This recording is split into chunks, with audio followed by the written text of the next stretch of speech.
She walked into a room full of armed men who wanted her dead, and she didn't even blink. What she did next brought the most feared crime syndicate in Korea to its knees. If you're watching this right now, hit that like button and drop the name of your city in the comments.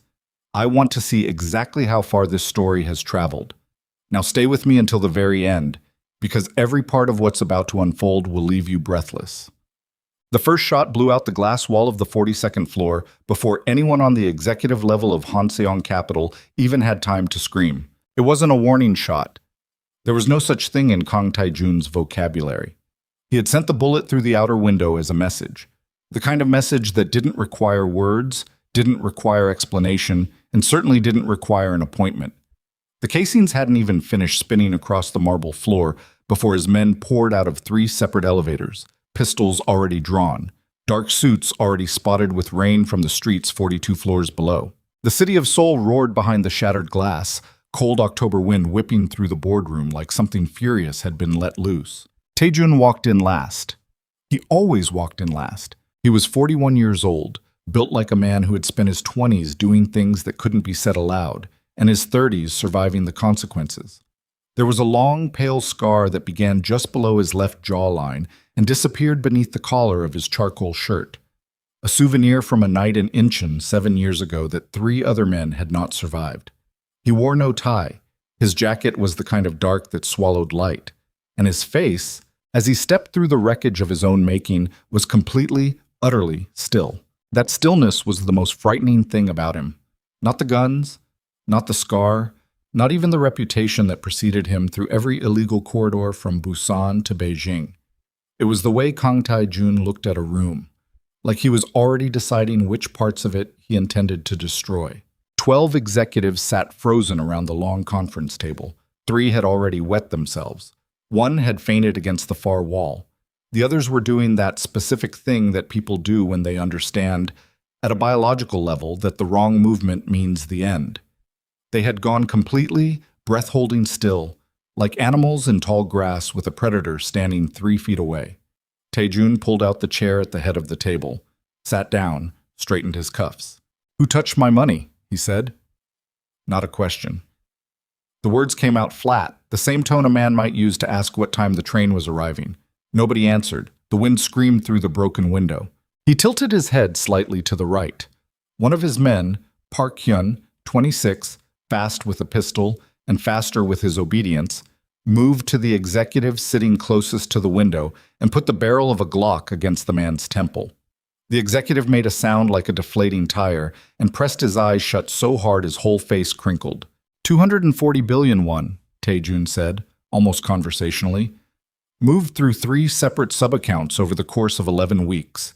Clean entries, clean exits. Whoever did this understood the architecture of my finances well enough to know exactly which threads to pull without setting off the internal flags.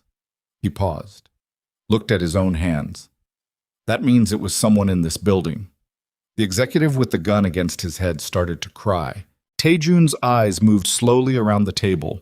He wasn't rushing. That was the other thing about him. He never rushed. Rushing was for men who weren't certain. Tae-jun had been certain since he was 19 years old and made his first hard decision in an alley behind a Mappo warehouse. Certainty had brought him here, to a glass tower above a city that feared his name. He intended to stay certain. His gaze moved past the weeping executives, past the 2 vice presidents clutching their phones like talismans against harm, past the young financial analyst who had vomited quietly into the trash bin under the table, and stopped. At the far end of the conference table, separated from the others by 3 empty chairs, sat a woman who was not trembling. She was black, full-figured, somewhere in her early 30s, and she was sitting with her back straight and both hands flat on the table in front of her. The posture of someone who had decided, before this meeting ever started, exactly how she intended to conduct herself. She wore a charcoal blazer over a cream blouse, a single gold ring on her right hand, and the kind of expression that Tae-jun had not expected to find on anyone's face in this room. She looked like she was waiting for a bus. He stared at her. She stared back. "You," he said. Not an accusation, more like a notation. "Zuri Coleman," she said. Her Korean was precise and unaccented, not native, but chosen carefully, each syllable deliberate. I'm the executive secretary for the Financial Oversight Division. I've been with Hanseong Capital for 14 months. I know what you are, Taejun said. Then you know I have clearance for the Level 3 financial architecture, she said, which means I've been inside the same systems you're currently angry about. The man to Taejun's left, his underboss, Baek Min-seok, broad and pale, with a gold ring on every finger and eyes that sat too close together, shifted his weight and leaned toward Taejun's ear. She's no one, Baek murmured. A secretary, foreign hire. Probably doesn't even understand what she's... She understands, Taejun said quietly. The room went even stiller, which shouldn't have been possible but was. He looked at Zuri Coleman and felt something he was unaccustomed to feeling, the specific, prickling irritation of a man who has met something he cannot immediately categorize. She didn't look afraid of him. She didn't look impressed by him. She looked, if anything, slightly impatient, like this whole production. The guns, the broken glass, the weeping executives, was keeping her from something more important. It was deeply, profoundly annoying. You're the secretary, he said, his tone shifting into something practiced and cutting. You sit outside an office, take notes, fetch coffee, and maintain a schedule. Your support staff. His eyes moved across her deliberately, the way they would across something he was about to dismiss. I've seen office equipment with more discipline. It was a specific cruelty, the kind calibrated for maximum humiliation, the sort that strips a person down to their body and weighs it against the room's judgment. He'd used it before. People folded under it. They colored with shame or turned cold with fury or looked at the floor and couldn't find their voice. He had a particular talent for finding the exact pressure point. Zuri Coleman picked up a folder. Not immediately. She let a beat of silence pass, the way you might let someone finish talking before you pointed out they were wrong. Then she reached to her left, lifted a dark blue folder that had been sitting beside her since before he walked in, and slid it down the length of the conference table. It stopped directly in front of him. Taejun didn't move for 3 seconds. Then he opened it. The first page was a flowchart. Clean, precise, color-coded.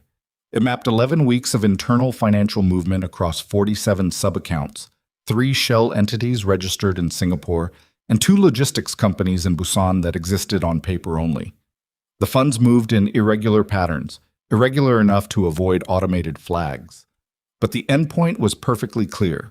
Every path converged on the same destination. He turned the page. The second page was a figure, not 240 billion won.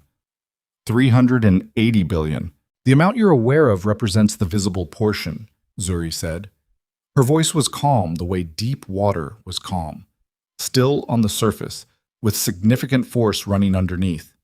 Whoever ran this built a second layer beneath the primary transfers. A shadow accounting structure operating in parallel. The additional funds moved through a freight forwarding company registered in Incheon under a subsidiary name. I found it 3 weeks ago. She paused. I've been waiting to understand the full scope before bringing it forward. The room was not breathing. Taejun turned another page. The third page contained a name. He did not read it aloud.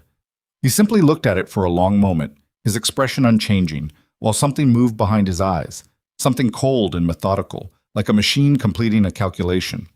Then he closed the folder and set it flat on the table in front of him. He looked at Zuri.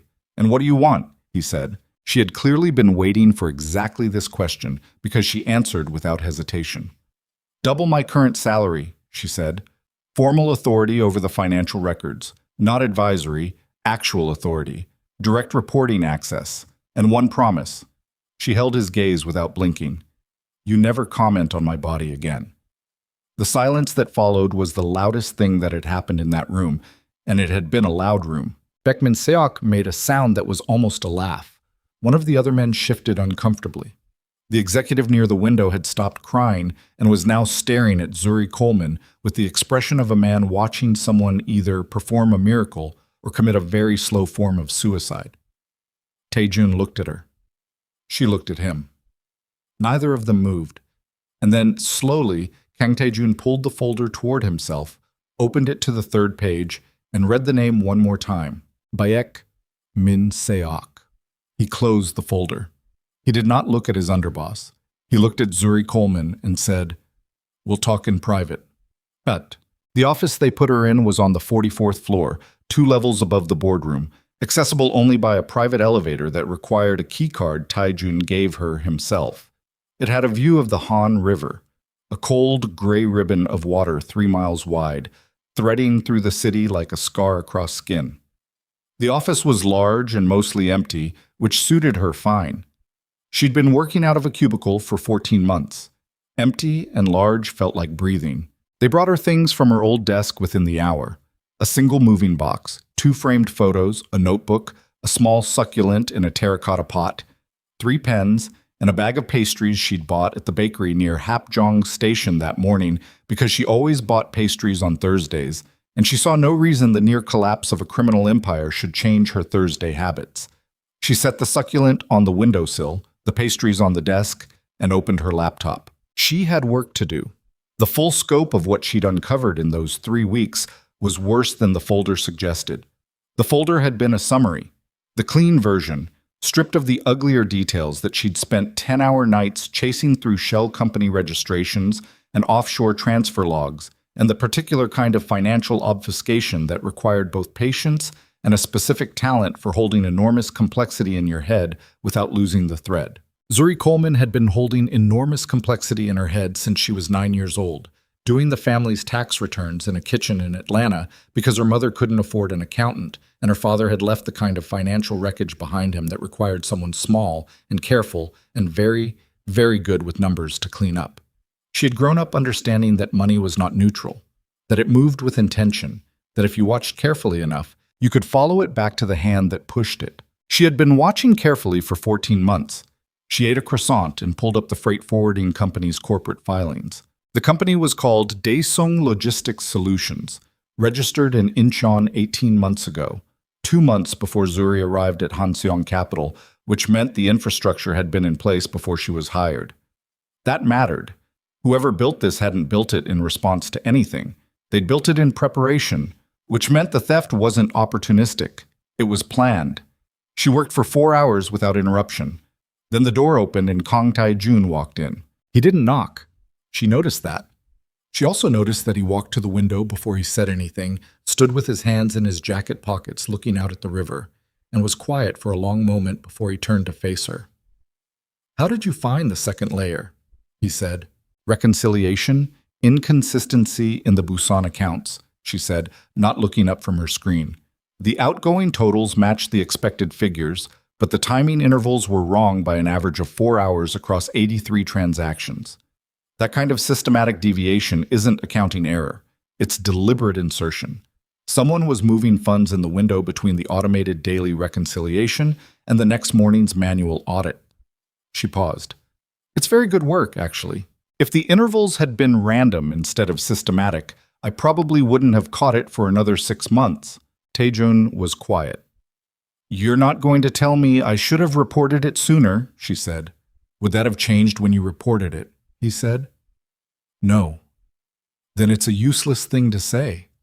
He moved from the window to the chair across from her desk and sat down. He sat the way he did everything, with a specific, deliberate economy of movement, like a man who had learned long ago not to waste himself on the unnecessary. "Min-seok has been with me for 11 years. Zuri set down her pen, looked at him directly. "I know. He ran my Busan operations for 6 of them. He knows the full structure of the northern networks, the distribution channels, the—" He stopped himself, looked at her, made some private calculation. "He knows too much, which is probably why he thought he could take the money and survive it," she said. "Men in his position often start to believe their knowledge is protection, that you need them too much to make an example." She picked up her pen again. "They're usually wrong." Something moved across Taejun's face that wasn't quite an expression, more like the shadow of one. He looked at the window, looked back at her. "You're not afraid of me," he said. It wasn't an accusation. It wasn't a compliment either. It was something more like a man noting a fact he hadn't anticipated and wasn't yet sure what to do with. Zuri thought about it genuinely for a moment. "I've been afraid of things," she said. "I'm afraid of flying, specifically turbulence. I'm afraid of disappointing people I respect." She met his eyes. "I'm not afraid of powerful men who use their power to try and make other people feel small. That's different. That's just noise. He stared at her. She stared back and then returned to her screen because she had 3 more hours of work to do, and he wasn't paying her to stare. He left 20 minutes later without saying anything else. Beckman Seok was brought in by Taijun's men the following morning. Zuri was not in the room when it happened. She was on the 44th floor, working, but she could hear distantly, from somewhere below, the sounds that accompanied a man discovering that his plan had failed. Not the dramatic sounds, not screaming, but the quieter ones. The ones that came after. Doors slamming. Footsteps moving fast through corridors. The specific, particular silence of a floor of people deciding collectively not to look in a certain direction. She ate half a red bean pastry and went back to the shipping records. What she found in the freight forwarding documents that second afternoon rewired the stakes of everything she'd thought she understood. Daesung Logistics Solutions was not simply a shell company built to move stolen money. Its actual filing structure, buried under 2 layers of subsidiary registration in a format she'd seen only once before, during a forensic accounting course she'd taken in Chicago at 23, indicated that it was functioning as a transactional buffer, an intermediary, a handshake between 2 parties who needed to exchange something large without leaving a clear record. She followed the transactional logic for 2 hours, building the flowchart by hand in her notebook, chewing her pen, getting the croissant grease on the corner of page 14. The money Baek Min Seok had stolen from Tae-jun's accounts hadn't simply been stolen for personal gain. It had been sent somewhere. And the somewhere it had been sent was an entity registered in a free trade zone in Guangzhou, China. A company with no employees, no physical address, no operational history, and 380 billion won sitting in its accounts like a bomb waiting for a detonation event. She leaned back in her chair and looked at the ceiling and thought about what kind of company received that much money from a man who worked for the Kang Syndicate, needed an untraceable intermediary to receive it, and appeared to have no legitimate business purpose. The answer took her about 4 seconds. Arms. She sat up straight and went back to the screen. Nod. She went to find Tae-jun herself. His office was on the 46th floor, which she reached by the private elevator, and she knocked once before opening the door because she had decided that waiting for permission from men was something she'd stopped doing at 27 and saw no reason to restart. He was on a call. He looked up when she came in, made a hand gesture toward the chair, finished his call in 30 seconds, and put the phone down. Daesung Logistics isn't just a money movement vehicle, she said, and dropped a printout on his desk. It's a buffer account for an arms transaction. The 380 billion one-year underboss sent out of your operation was a down payment. Tae-jun picked up the printout. Read it. His face was very still. A down payment to who? He said. I'm still tracing the endpoint, she said. The Guangzhou entity is a ghost company, but ghost companies have ownership records, and ownership records have patterns. Give me 72 hours. He put the printout down. His eyes moved to her face and stayed there. If this is an advance payment for a weapons shipment, he said slowly, then whoever is on the receiving end of that payment was expecting delivery. Yes. And if the payment never arrives, then whoever was expecting delivery is now 380 billion won short and very angry, she said. And they know the money came from inside the Kang Syndicate. She folded her hands. Which means you have a problem that's larger than a stolen fortune. The muscle in his jaw tightened. You exposed the theft, he said. I presented you with accurate information, she said. What you did with it is a separate matter. He looked at her with an expression she couldn't immediately read. Something complicated, layered, containing things that weren't fully visible. Then he looked back at the printout. 72 hours, he said. I'll have the ownership chain, she said. She turned to leave. Coleman? She stopped, turned. You walked into that boardroom knowing what was in that folder, he said. Not a question. Yes? And you stayed anyway. She looked at him. I stayed because I was right, she said. I don't leave rooms because they're dangerous. I leave rooms when I'm finished. She left. The 72 hours became 48. She didn't sleep much. She'd never slept much. Insomnia had been her companion since college, a feature rather than a bug, the gift of a mind that moved too fast to fully power down. She kept a blanket in the bottom drawer of her new desk, and a travel pillow she'd never used but maintained as a theoretical option. Mostly, she worked. The pastries disappeared by Wednesday morning. She started ordering takeout from a 24-hour kimbap place in Mapo, the delivery driver becoming a familiar presence at the building's security desk. 3 separate visits before midnight. She worked in the glow of 2 monitors, the Han River going dark and cold beyond the window, the city lights blurring in the rain that had settled over Seoul since Tuesday afternoon. The ownership chain behind the Guangzhou Ghost Company took 27 hours and 6 false starts to crack. The name she found at the end of it was not Korean. It was a network, a cartel, technically, though the word barely captured the structure of what she was looking at. It operated across 8 countries in East Asia, ran weapons shipments through legitimate freight channels buried inside actual commercial logistics companies, and was controlled by a man whose name appeared in financial records under 3 separate aliases, but whose actual identity she confirmed through a cross-reference between Interpol's published Most Wanted database, a financial disclosure filing from a Philippines-based shell company, and a corporate registration in Macau she'd found by following a single wire transfer upstream for 11 consecutive steps. Diego Salazar, Colombian-born. Based, apparently, in Macau. Operational reach from Tokyo to Jakarta.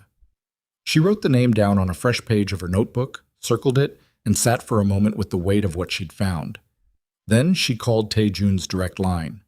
It was 2:17 in the morning. He answered on the second ring. "I have the name," she said. There was a pause. "Send it." "I'm sending everything," she said. "The full ownership chain, the operational structure, the scope of the weapons network. You need to understand what you're dealing with before you decide what to do next." She hesitated for just a half second. "It's large." "How large?" he said. She looked at the screen. "Large enough that what happened in your boardroom is now a very small part of a much larger problem." Another pause. "I'll be there in 30 minutes. He arrived in 22. He came alone, which surprised her. She'd expected at least Park Hyun trailing behind him. But he came alone, in a different jacket than he'd worn the night before, and he came to stand behind her at the monitors and read everything she had assembled with the same complete, absolute focus she'd seen him apply to the printout earlier. He didn't ask questions while he read.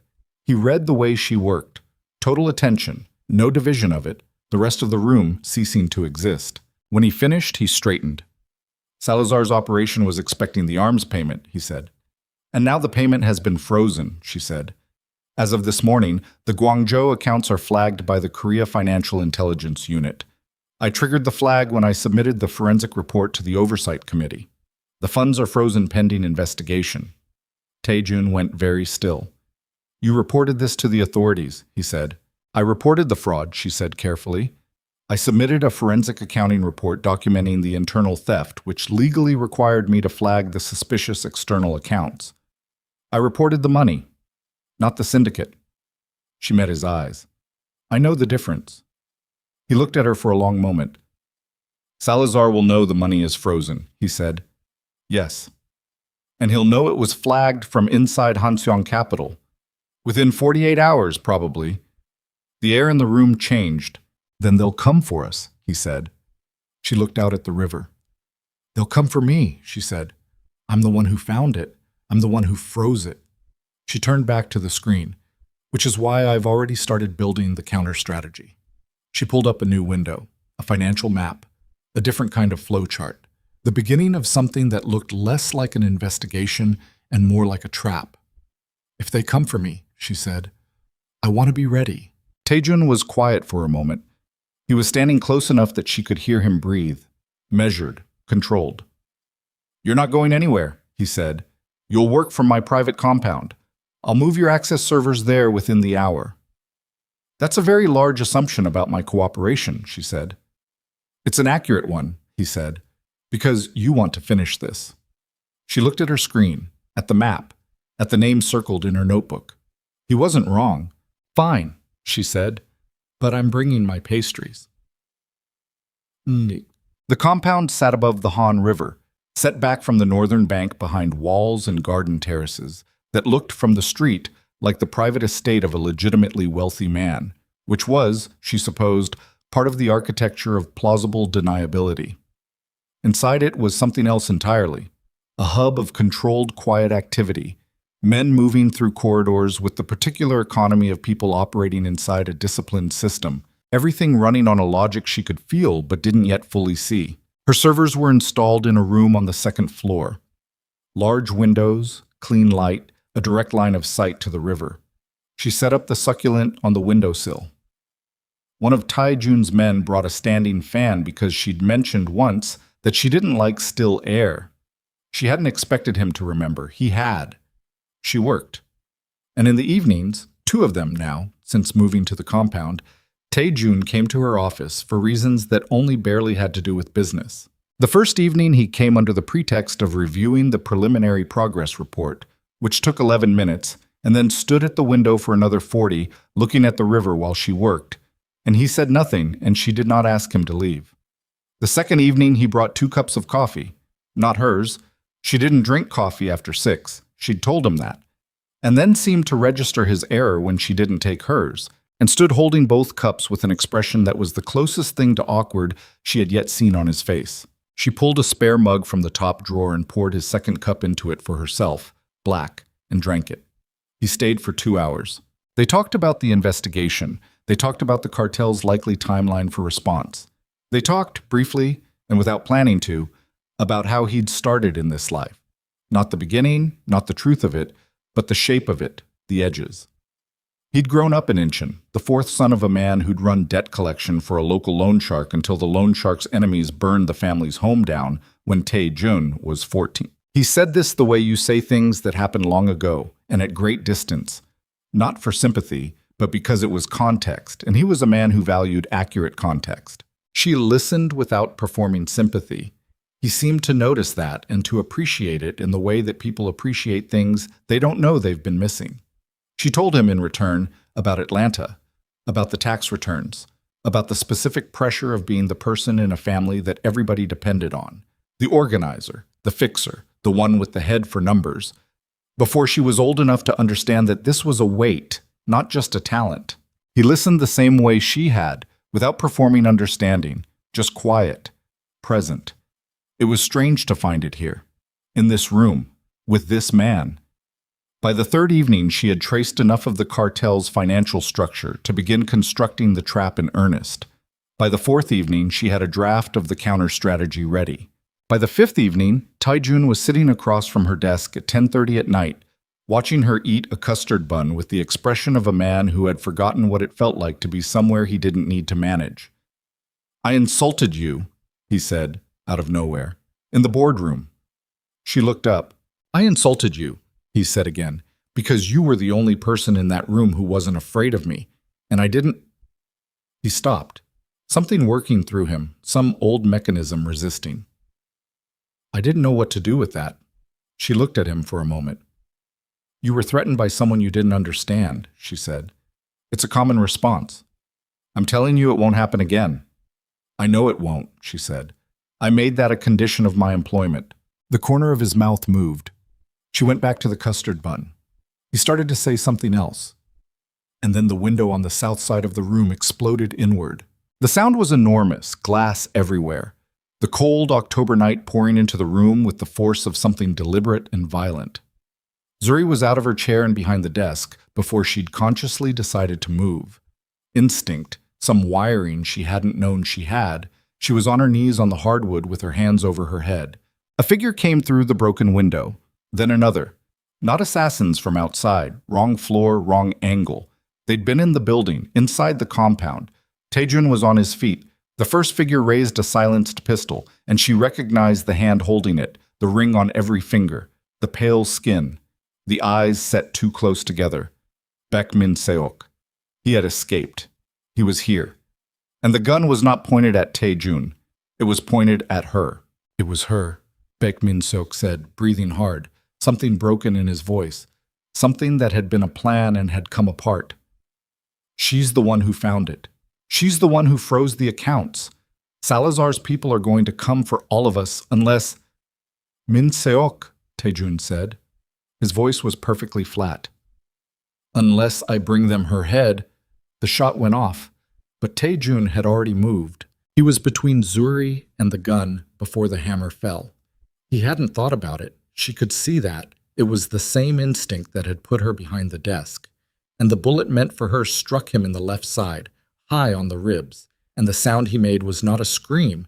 It was something quieter and more terrible than a scream, the compressed sound of a body absorbing impact and refusing to collapse. He hit Baek Min-seok with his right hand one blow, and the former underboss went sideways into the wall.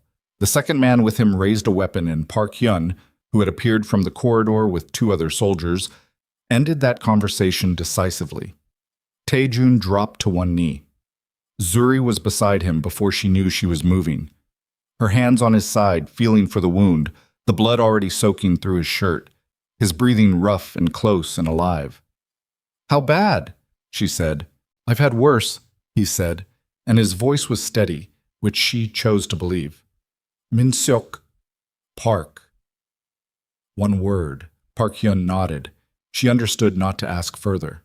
Tae-jun's hand came up, not reaching for support, she realized, reaching for her arm, gripping it, his eyes finding her face in the shattered, glass-scattered room. "Still here," she said, before he could ask. Something moved through his face, something that had been held behind walls so long it didn't quite know how to surface. "I'm beginning to think," he said, his voice hoarse, "that you are going to be a significant amount of trouble." "You hired me," she said. "You knew what I came with." He made a sound that was almost a laugh. Then his head dropped forward slightly, the blood loss beginning to pull him down, and she tightened her grip on his arm and said loudly, "I need a medical team on the second floor right now." And while she held him upright, her mind was already somewhere else, already calculating. Baek Min-seok had known where to find her, had known about Salazar, had come here not just as a desperate man, but as a messenger. A man delivering terms from people who were much larger and much more patient than him. Which meant Salazar's organization already knew she existed, already knew her name, already knew what she'd done. The war she'd stumbled into by following 11 weeks of financial transfers through a spreadsheet at 10 o'clock on a Thursday night. That war was no longer theoretical.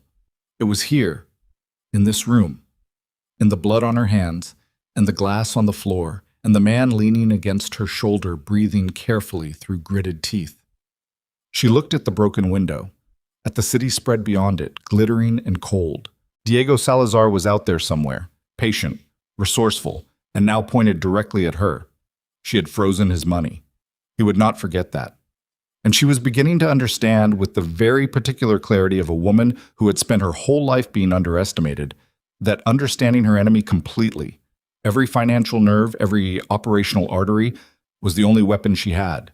She needed to finish building the trap. She needed to build it fast. Before he built one of his own, the medical team came in 4 minutes. It felt like 40.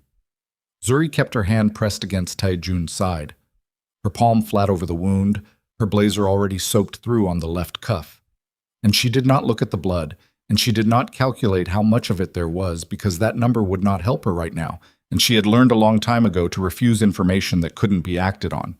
What she could act on was pressure, keeping him upright, keeping him talking. "Stay with me," she said. "I'm not going anywhere," he said through his teeth.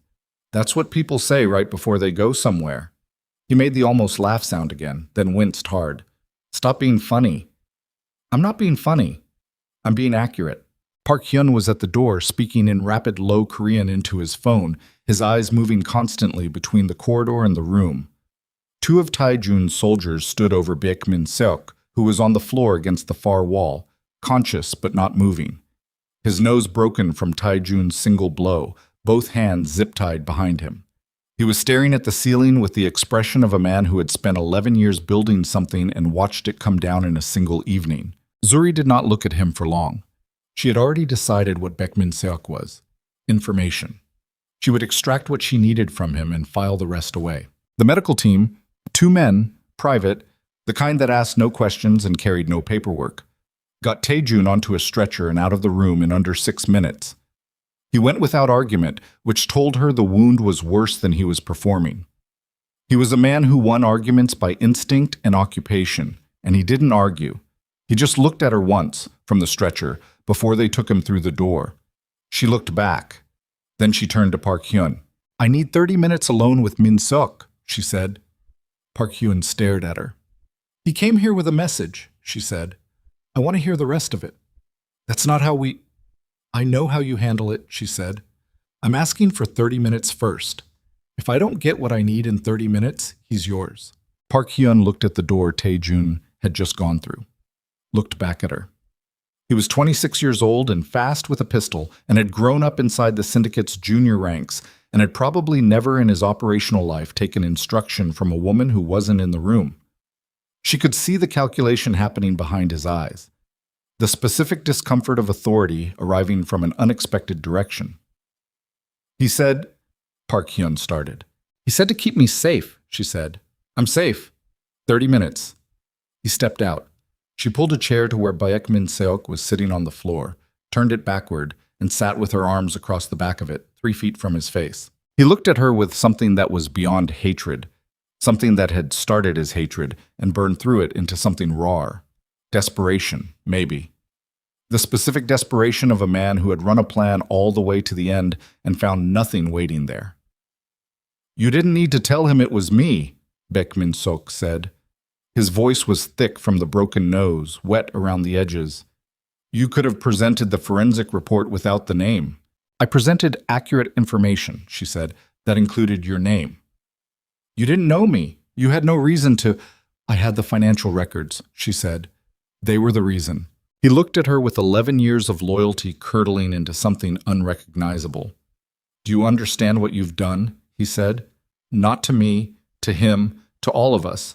Salazar's organization doesn't negotiate. They don't send warnings. They find the thread that pulled their money, and they pull back until the whole structure collapses. I know what Salazar's organization does, she said.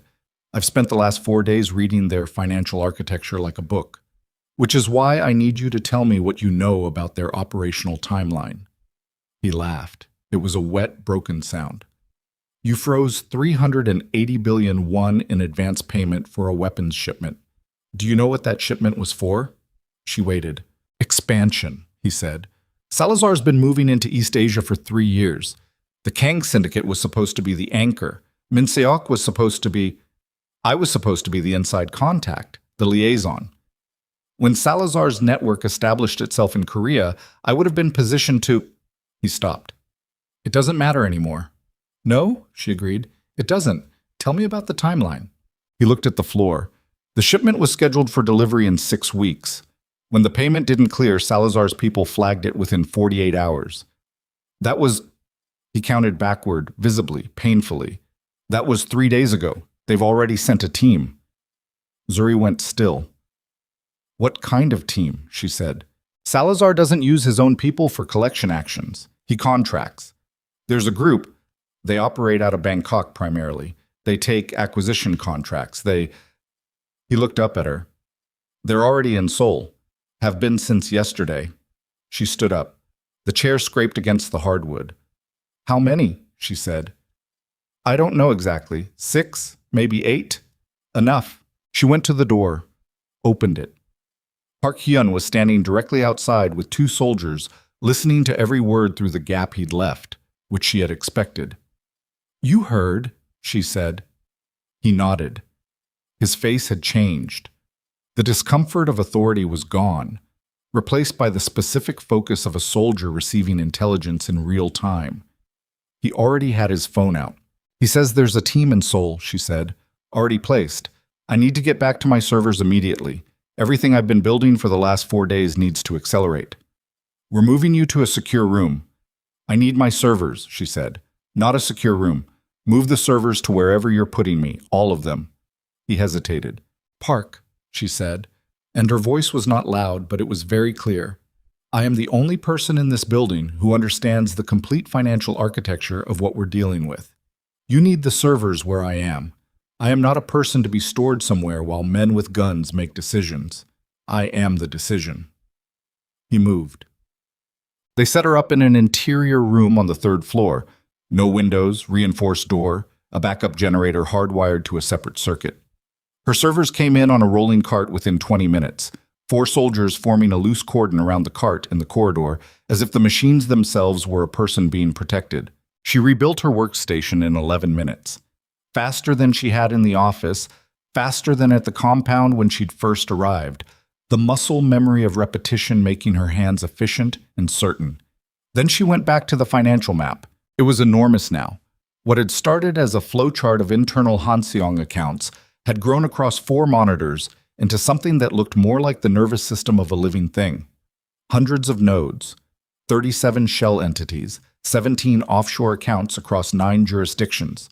And at the center of it, the Guangzhou Ghost Company, its frozen accounts sitting like a blocked artery in a body that was beginning to convulse.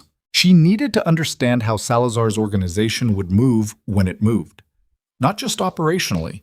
She had no expertise in operations, no training in the mechanics of how men with weapons organized themselves for violence, but financially. Financially, she knew how organizations under pressure behaved. They contracted. They moved liquid assets to protected positions. They activated contingency accounts. They communicated through financial channels in ways that left traces. If you knew where to look. She started looking. It was 3:40 in the morning. By 5:15, she had found 3 new account clusters that she hadn't seen in the initial investigation, accounts that had been dormant until 72 hours ago and were now showing movement. Small, disciplined movements, the kind that didn't trigger automated flags, the kind that looked to any system not specifically tuned to their pattern, like routine financial maintenance. She knew the pattern. She'd seen it in a case study during her forensic accounting program, a Colombian narco-trafficking organization that had used identical dormancy activation cycles to fund field operations. The money went in still. The money came out moving. Someone was funding field operations in Seoul. She called Park Hyun. He appeared in the doorway in under a minute. She suspected he'd been standing in the corridor. There are 3 active account clusters being used to fund whatever team is already in the city, she said, turning one monitor toward him. I can't tell you where the personnel are, but I can tell you where their money is. And if I can see where their money is, I can start to see where their money moves. Park Hyun looked at the screen. He didn't understand what he was looking at, not technically, but he understood what she was telling him. You can track their movements through the financial transfers. Within a margin, they'll need to draw on these accounts to pay for accommodation, transportation, equipment. Every draw creates a transaction record. The transactions create a pattern. She turned the monitor back. It won't give me a location, but it'll give me timing and frequency, which tells us when they're active, which is useful. He looked at her with an expression that was new on him. Not the discomfort from earlier, something closer to the beginning of respect, uncomfortable as it appeared to be. How long? He said. Depends on how often they draw. If they drew this morning, I'll see it by noon. If they're waiting, she turned back to the screen. Then we wait too. He left. She worked.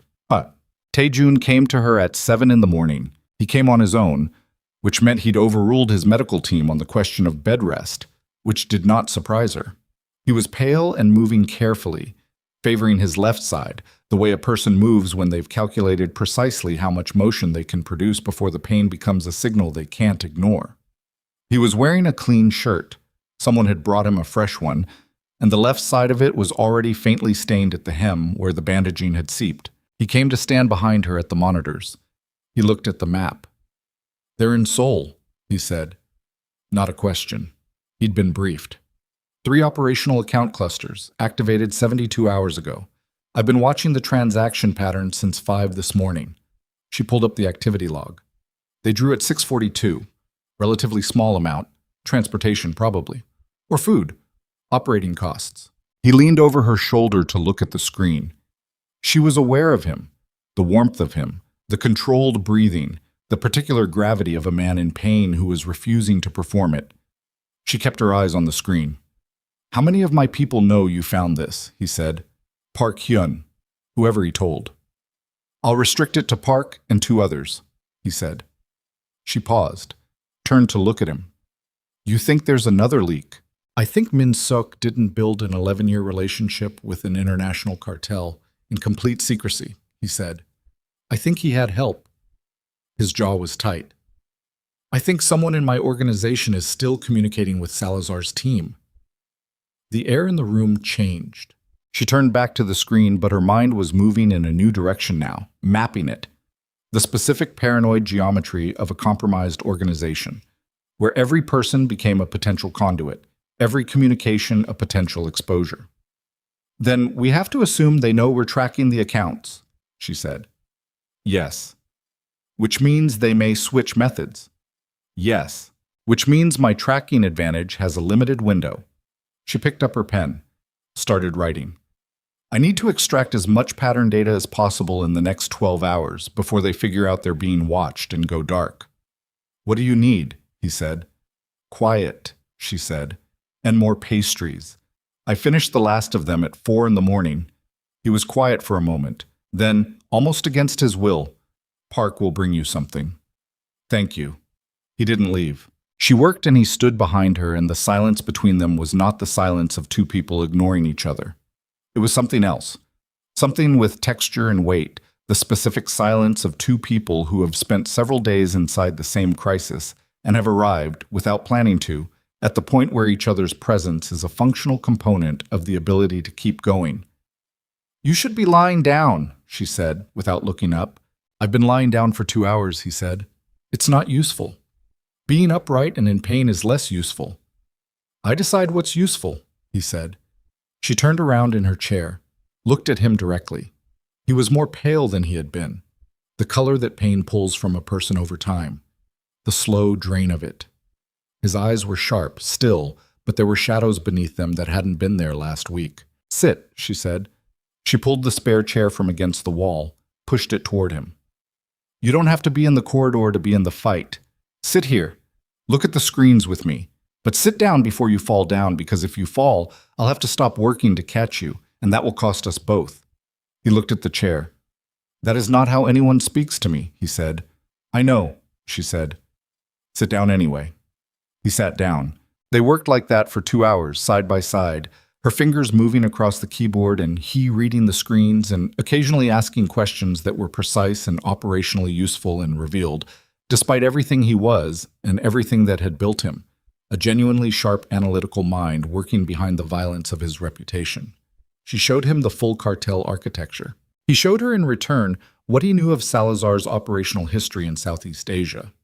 Things he'd heard from network contacts, things that had filtered through over years of operating adjacent to the international criminal ecosystem. Together, the picture got sharper. By 10:30 in the morning, it was sharp enough to frighten her. Thus, Park Hyun came in at 11 with the news she'd been halfway expecting since Baek Min Seok's words the night before, but that landed harder than she'd prepared for anyway. We found 2 of Min Seok's financial staff, Park said, from the doorway. His face was flat in the way that faces go flat when the information is bad. They've been talking to someone outside the organization. Encrypted messaging, but our tech team pulled the hardware last night. The messages reference... He glanced at Zuri, then back at Taijun. They reference her, by name. The temperature in the room dropped. How much do they know? Taijun said. Enough, Park said. They know she found the second layer. They know about the forensic report. They know she's the one who triggered the financial freeze. He paused. There are photographs. Zuri absorbed this. Photographs of me? She said. From inside the building, Park said. Taken within the last week. We think they were transmitted. We're working on when. So Salazar's team had her face, had her name, had a specific understanding of her role in the destruction of their advance payment. She was not an anonymous act of forensic accounting. She was a person, a target. She had known this was coming. She had said as much the night before last, looking out at the river. But knowing and receiving confirmation were different experiences, it turned out. Her body registered it differently than her mind had, a tightening across her chest, her hands going very still on the keyboard for exactly 3 seconds before she made a conscious decision to move them. Okay, she said. Both men looked at her. Okay, she said again. Then the timeline accelerates. I have approximately 12 hours of useful tracking data before they go dark. I have a counter strategy that's 60% complete, and I have a target, Diego Salazar's complete financial infrastructure, that I can dismantle if I have time and access. She looked at Taijun. What I need from you is a guarantee of the next 72 hours. Keep Salazar's team off me for 72 hours, and I'll give you a weapon that doesn't require a single bullet. Taejun looked at her. The pail had settled into something harder. The way pain, after long enough, stops being a distraction and becomes just the background condition of existing. His eyes were very clear. 72 hours, he said. Less would be better, she said, but 72 is what I need. He turned to Park.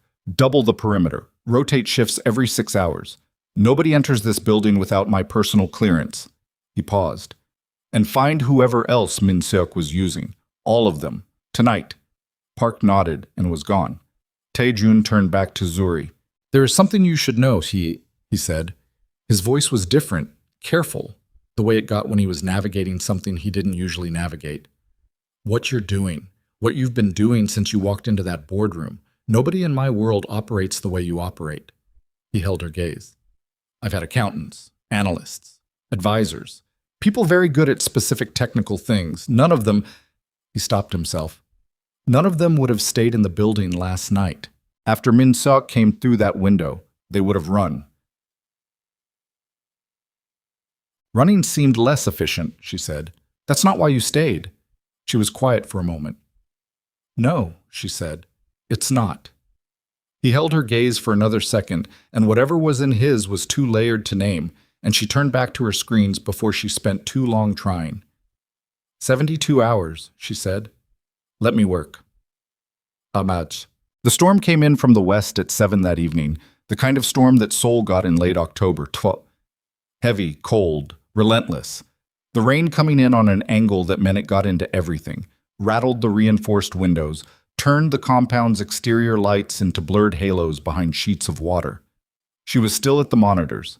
She had been at the monitors, with 2 short breaks, for 16 hours. Her back ached, her eyes ached. The skin between her shoulder blades had developed a specific tension that she'd been ignoring since approximately 2 in the afternoon. She'd eaten a convenience store sandwich that Park Hyun had brought at 3, and half a bag of shrimp crackers at 6, and she was aware that this was not adequate nutrition for a human being running on 4 hours of sleep, but the alternative was stopping. And stopping was not an option she was currently entertaining. The account clusters had gone partially dark at 4, as she'd expected. But not fully. They'd switched methods, but the switch itself left a trace, the way any transition left a trace, and she had caught the edge of it and followed it into a new cluster of accounts she hadn't seen before. Smaller, more protected, registered through a legitimate financial institution in Singapore, the kind of institutional legitimacy that was meant to act as camouflage. She was 30 minutes into pulling the transaction history on the Singapore accounts when the compound's exterior alarm went off. Not a drill. She knew it wasn't a drill because no one in the corridor had the face of a drill. The 2 soldiers outside her door went rigid, weapons up, earpieces going live simultaneously. She heard distantly, through the reinforced door and the hammering rain, the specific sound of a perimeter being engaged. Not the controlled sound of a training exercise, but the chaotic, irregular sound of an actual breach. She saved everything, every file, every open window, every fragment of transaction data. 3 keystrokes, 10 seconds. The backup running to an encrypted external drive she plugged into the machine's rear port. Then she stood up. The door opened. Park Hyun. We have contact on the north perimeter, he said. Multiple. How many? She said. At least 6. Maybe more. They came in through the service access. Someone gave them the code. His face was doing the flat thing again, but there was something underneath it now, something kinetic and sharp. We're containing. You need to move to the safe room. The servers. We'll get the servers. The external drive, she held it up. Bring it. Let's go. She grabbed the drive, grabbed her notebook, left the pastries. The corridor was loud with the compound's emergency protocols. Doors sealing, men moving, the alarm a steady, pulsing presence that settled into the body like a second heartbeat. Park Hyun moved ahead of her, his hand back toward her without touching.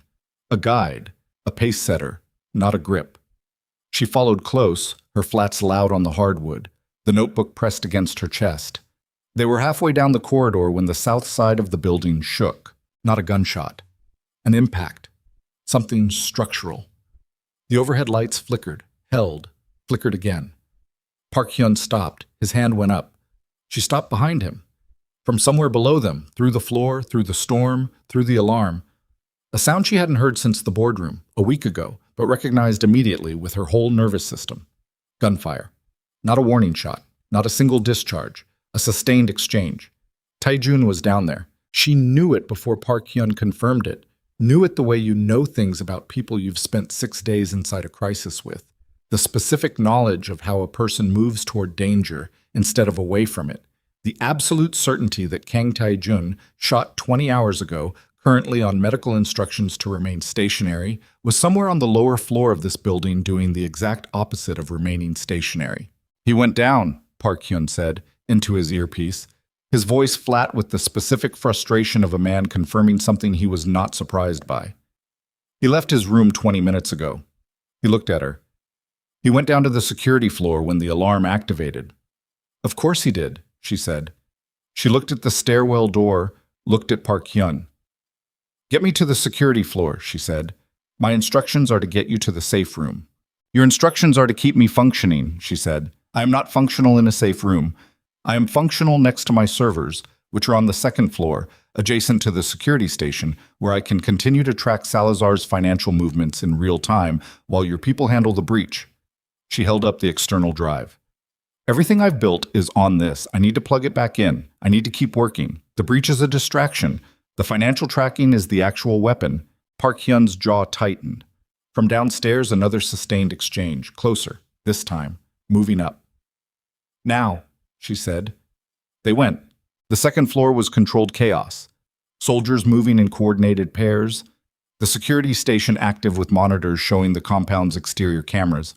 Rain-blurred images of the courtyard where the engagement was happening.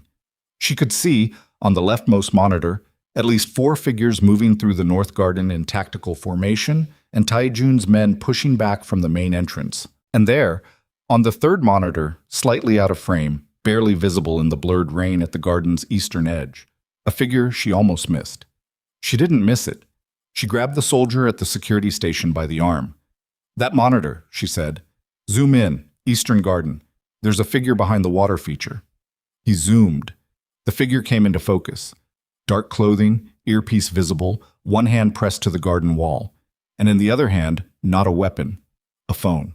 "That one is not here to fight," she said. "That one is communicating." "Who is he communicating with?" She turned to Park Hyun. "If Salazar has someone outside relaying our positions, they know exactly where to push. You need to take that one alive." Park Hyun was already on his radio. She plugged the external drive into the nearest active workstation and started pulling the Singapore account data she'd been building before the alarm. The building shook again. Somewhere close. Too close. She kept typing. A crash from the corridor, but not gunfire, structural, something heavy falling. The lights went out and the backup generator kicked in, bathing everything in the flat amber of emergency power. She kept typing. The door at the end of the security station burst open. 2 figures, not soldiers, not Taejun's men, wrong posture, wrong discipline, the careless, controlled aggression of contracted killers rather than the compact economy of men who'd trained inside a single organization for years. Park Hyun met the first one 3 steps in. She didn't watch. She kept her eyes on the screen and her hands on the keyboard, and told herself the sounds behind her were not her problem. The second figure got past Park Hyun. She felt him before she saw him.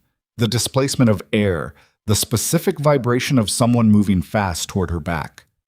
She spun in the chair and the heavy bronze paperweight that had been sitting on the security station desk since she'd arrived, someone's personal effect, some decorative thing, solid and cold, was in her hand before she'd consciously reached for it, and she swung it with everything she had. The impact was enormous. Her wrist screamed with it. The figure went sideways and down and did not get back up. Her hand was shaking. She put the paperweight back on the desk. She looked at her hand for 1 second, then she turned back to the screen. Park Hyun's voice behind her. "Coleman?" She kept typing. "I'm fine. I know what I just did," she said. "I'm fine. Is the perimeter holding?" A beat. "They're pushing them back," he said. "Then let me work." She pulled the Singapore account data, found the thread she'd been following, followed it, and then, in the numbers, in the movement of money through institutions and jurisdictions and shell structures that most people would never think to trace, she found it. Not just the operational accounts, not just the field team funding, the master account, the central reserve, the single account through which Diego Salazar consolidated the financial output of his entire East Asian operation before redistributing it to subsidiary networks. She had the account number, she had the institution, she had the jurisdiction. The door at the far end of the corridor opened and Tae-jun walked through it, breathing hard, shirt re-stained, a cut across his right cheek that was bleeding freely and that he was ignoring completely. He scanned the room with the reflexive sweep of a man accounting for threats, found none, found her, and crossed the floor in 6 steps. He looked at the figure on the floor beside her desk. He looked at the paperweight. He looked at her. "I found the master account," she said. He stared at her. "Salazar's Central Reserve," she said. "I have the account number and the institution. If I can access the regulatory reporting structure for that jurisdiction..." She stopped, looked at him. The cut on his cheek was dripping. She reached out without thinking and pressed the edge of her sleeve against it. He went very still. "If I can access that structure," she said more quietly, "I can freeze everything, not just the advance payment, everything, the entire East Asian operation." He was looking at her the way he had from the stretcher, that look she hadn't fully decoded. It was closer now, easier to read. "If you do that," he said, his voice very low, "there is no negotiation, no settlement, no middle outcome. Salazar will have nothing left to offer and nothing left to lose. He will come personally." "I know," she said. "That means he comes for you personally." "I know," she said again. She took her hand from his cheek and looked back at the screen. "Which is why I need to be ready when he does." Outside, the storm hammered the compound walls. Inside, the emergency lights hummed their flat amber song over a floor of spent adrenaline and broken glass, and 2 people standing at the edge of a decision that had no reverse gear. She put her hands on the keyboard. "I'm gonna do it," she said.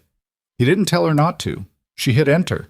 The enter key made no sound worth noting. It was a single keystroke, the kind a person makes 1,000 times a day without registering it. But the transaction command it executed moved through 3 financial regulatory reporting systems across 2 jurisdictions in under 4 seconds. And when the confirmation code appeared in the upper left corner of her screen, a small string of numbers, unremarkable, clinical, Zuri sat back in her chair and understood that she had just done something that could not be undone. Diego Salazar's Central Reserve account was frozen. Not flagged, not under review. Frozen. A hard regulatory lock triggered by a cross-jurisdictional fraud report she had spent the last 6 hours constructing with the precision of a surgeon, filed simultaneously with financial oversight bodies in Singapore and Macau, citing specific transaction codes and account identifiers that left no bureaucratic ambiguity about the nature of the funds or the origin of the evidence. 380 billion won in advance payment, plus the master reserve, plus the subsidiary redistribution account she had mapped over 4 days of 17-hour sessions. Everything, gone still, like a heart stopped mid-beat. Tae-jun stood behind her. He had not moved since she hit enter. The cut on his cheek had slowed but not stopped, a thin line of red against pale skin, and he was breathing carefully, the measured breath of a man managing pain alongside everything else. And the room around them was the hum of backup generators and the distant, diminishing sounds of a breach being contained floor by floor above their heads. "It's done," she said. He said nothing for a moment. "How long before he knows?" he said. "The account notification system in Singapore runs on a 2-hour cycle," she said. "He'll know within 2 hours. Probably less. Someone on his financial team will catch the flag before the automated notification even sends." Tae-jun moved. Not much, just enough to put his hand on the back of her chair, steadying himself or steadying her, or simply needing contact with something solid. She could feel the weight of it through the chair back, the controlled pressure of a man who was not allowing himself to sway. "Then we have 2 hours, he said. "Less," she said. Park Hyun appeared in the doorway. "Perimeter is clear. We took 2 of them alive. The communicator from the Eastern Garden and 1 other. 3 others are down. 2 got out through the service entrance before we could seal it." Tae-jun looked at him. "The 2 who got out, we're tracking the vehicle," Park said. "They're heading south, toward the city, toward a phone, toward a report to Salazar, toward the moment this became fully, irreversibly real." Bring me the communicator, Zuri said. Both men looked at her. The one from the Eastern Garden, she said. He wasn't there to fight. He was there to relay. That means he's technical. Communication support. Technical people know things about the network they're supporting. She looked at Taejun. I want to talk to him. Taejun looked at her for a moment with an expression she had come to recognize, the one that appeared every time she said something he hadn't anticipated, which was still, somehow, frequently. Then he looked at Park. Park went. Botan. The communicator's name, eventually, was Lee Sung-woo, and he was 28 years old, Korean, and had been contracted through a Bangkok intermediary 3 weeks ago for a job described to him as communications support for a corporate security operation. He had not been told who the client was. He had not been told it was a cartel. He had been told the pay was substantial and the work was technical, and he would not be required to touch a weapon. He had a laptop bag. He had 3 phones. He had the look of a man who had made a very specific and very catastrophic error in professional judgment and was currently processing the full weight of it. Zuri sat across from him in the security station, the monitors still active behind her, the emergency lights still humming. Taejun stood by the door. Park Hyun stood to Lee Sung-woo's left. Nobody had touched the young man. Nobody needed to. The room did the work. Tell me about the relay protocol, she said. Her voice was not raised. It never needed to be. Lee Sung-woo swallowed. I was monitoring internal communications from the compound, frequency scanning. Anything I intercepted went out on an encrypted channel to a central node. Where is the central node, she said. I don't know the physical location. It's a cloud relay.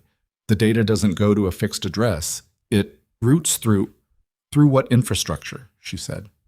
He hesitated. Sung-woo, Issei, she said. I'm going to explain your situation to you clearly and once. The organization you've been contracting for has just lost its entire financial reserve to a regulatory freeze that I triggered 40 minutes ago. The people who hired you have 2 operatives currently driving toward the city to report that the operation here failed. Within a few hours, the man who controls this organization will know that the breach failed, the money is gone, and the person responsible for all of it is in this building. She leaned forward slightly. You are not a combatant. You are a technical contractor who took a bad job.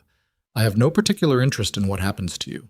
But if you want that to remain true, you need to tell me about the relay infrastructure right now. Lee Sung-woo told her about the relay infrastructure. She listened for 11 minutes. Then she sent him out with Park Hyun and turned to her screens and began working from what she'd learned. Taejun came to stand at her shoulder. What did you get? The relay routes through a commercial cloud service, the same one about a dozen legitimate Korean tech companies use, which is deliberate because it makes the traffic invisible in aggregate. She was already pulling the service provider's public API documentation. But the encryption he was using has a key exchange that happens at connection initialization.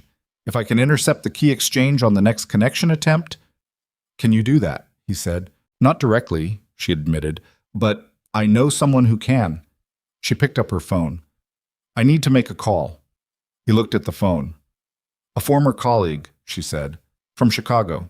She does financial forensics for a private firm, and she has tools I don't have direct access to. She met his eyes. She doesn't know who I work for. Keep it that way, he said. She dialed. What? Her name was Dana Park, Korean-American, 36. The sharpest tool user Zuri had ever met in a field full of people who were good with tools. They had worked together for 8 months at a forensic accounting firm in Chicago before Zuri left for the sole position, and they had maintained a relationship that was professional first and friendly second, and built, on both sides, on the specific mutual respect of people who were genuinely excellent at what they did. Dana answered on the 4th ring, her voice carrying the underwater quality of someone pulled from sleep. Chicago was 14 hours behind Seoul. It was late afternoon there, or early evening. Zuri had stopped tracking time zones 3 days ago. It's Zuri, she said. A pause. Zuri, it's... What time is it there? Late. I need a favor. Technical, financial forensics. I'll explain the context I can explain, but I need you to trust me that the rest of it is complicated. Another pause. Dana Park was very smart, which meant she heard what Zuri wasn't saying alongside what she was. How complicated? Considerably, Zuri said. But I need a cloud relay intercept on a specific service provider, and I need it in the next 90 minutes, and I don't have the tools on my end. A long silence. Send me the service provider details, Dana said. Zuri sent them. She worked while Dana worked. 2 monitors, one for the Singapore account documentation she was still consolidating, one for the relay intercept Dana was attempting from Chicago. Taejun had gone to deal with the compound's aftermath, damage assessment, medical attention for 2 of his soldiers who'd taken injuries in the breach, the specific and necessary management of a security failure. And she was alone in the security station with the monitors and the generators and the rain still hammering the windows. It was, she thought, the quietest she'd been in 5 days. She ate the last of the shrimp crackers. At 4:47 in the morning, Dana's message came through. Relay intercept successful. Partial key capture. Not enough to decrypt existing traffic, but enough to monitor future connection attempts and flag their origin points. Origin points. Plural. She opened the data Dana sent. There were 4 active connection nodes monitoring the compound's communications frequencies. Not 1. 4. Distributed across the city, each running independent relay channels to the same central aggregator. Her mind went very still. 1 communicator, taken alive in the Eastern Garden, running 1 relay channel. 4 nodes. She stared at the screen, stared at the 4 origin coordinates Dana's intercept had pulled. 3 of them were outside the compound, building rooftops, a parked vehicle 3 blocks north, a service unit on the street. Standard external surveillance placement. The 4th origin point was inside the compound. The coordinates placed it on the 3rd floor, the residential floor, where Taejun's senior staff lived and worked, where, 6 hours ago, she had been working from a room with no windows before Park Hyun moved her down to the security station when the breach alarm went off. Her hands went still on the keyboard. She looked at the coordinates again, pulled up the compound's floor plan from the security station's building management system, cross-referenced the coordinates, room 3 north 7. She knew whose room that was. She had seen the nameplate on the door when Park Hyun walked her past it 2 days ago. Kim Jae-won, Taejun's head of internal security, the man responsible for the compound's physical protection protocols, the man who set the perimeter schedules, the man who assigned the rotation of soldiers at each access point, the man who had given Salazar's team the service entrance code. She sat with this for 1 second. 2. 3. Then she picked up her phone and called Taejun. He came in 4 minutes. She showed him the screen without speaking. She pointed to the 4th coordinate. She showed him the floor plan. She watched his face. What happened to Taejun's face in those 10 seconds was not something she would describe to anyone. It was the kind of internal collapse that happened behind very controlled exteriors. The collapse of something old, something structural, something that had been load-bearing for a very long time. Kim Jae-won had been with him for 9 years, 2 years longer than Min Seok. He stood at the screen for a long time. He set the perimeter, he said finally. Yes, she said. He knew every rotation, every access code, every position. His voice was very flat. He knew where you were. She hadn't put that together yet. Put it together now. The breach had pushed directly toward the security station, not the safe room where Park had initially been taking her, the security station where she'd redirected herself. Which meant they hadn't been tracking her in real time tonight. They'd been tracking her from a position report sent before the breach began. He told them where I'd be, she said. He told them where to push, Taejun said. He turned from the screen, walked to the door, stopped with his hand on the frame. Bring him here, he said to someone in the corridor. His voice was completely, terrifyingly quiet. She turned back to the screen. She heard, approximately 6 minutes later, the sound of Kim Jae-won being walked down the corridor. Not struggling, not resisting, the sounds of a man who has run out of options and is now doing the specific arithmetic of someone deciding how much to admit and in what order. The door opened. He came in. He was 53. Gray at the temples, broad through the shoulders, a face that Zuri had seen twice in passing and found unremarkable both times. The deliberate unremarkability of someone who had spent a long career being the kind of person nobody looked at twice. He looked at Taejun. He did not look at her. That told her something. How long? Taejun said. Kim Jae-won said nothing. How long? Taejun said again. The same tone, the same register, the complete absence of escalation that was somehow more frightening than escalation would have been. 4 months, Kim Jae-won said. The number landed in the room like a stone into standing water. 4 months. 2 months before Zuri had even found the second accounting layer, which meant this had nothing to do with her, originally, which meant she ran the sequence backward in her head, following it like a transaction trail. Kim Jae-won had been Salazar's internal contact before Min-seok was even caught. Maybe alongside Min-seok, maybe feeding Salazar's organization the structural intelligence that allowed Min-seok to build the theft without triggering internal security flags. Because the head of internal security had been disabling the flags. You helped Min-seok move the money, she said. He looked at her for the first time. I managed the internal audit schedules, he said. His voice was flat, professional, detached, in the way that people become detached when they've crossed a line so far back they've stopped being able to see it. I made sure the reconciliation windows aligned with the transfer timing. I created the space he needed to operate without triggering alerts. You also sent them my photographs, she said. He didn't deny it. You sent them the floor plan, she said. Tonight. You told them where I'd redirect myself. I told them where you'd be, he said. I was right. The deliberateness of it, the calm, procedural admission, produced something in her chest that was past anger, below anger, something colder and more structural. She had been inside this building believing she was protected, believing the threat was external. She had been building her counter-strategy in a room that had been broadcasting her position to the enemy for months. Every move she'd made in the last 4 days, every account she'd accessed, every transaction trail she'd followed, every system she'd logged into from the compound's network, all of it potentially visible, all of it potentially compromised.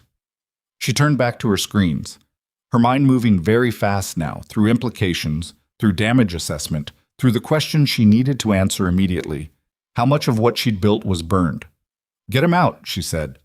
Taejun looked at her. Get him out, she said again. I need to audit every access point I've used in the last 4 days. If he was relaying my network activity to Salazar's team, they may know more than just my location. They may know my counter strategy. They may know the account structures I've been building. She was already pulling the network access logs. If they know what I've been building, the trap doesn't work. I need to find out how much they have. Kim Jae-won was removed. She worked.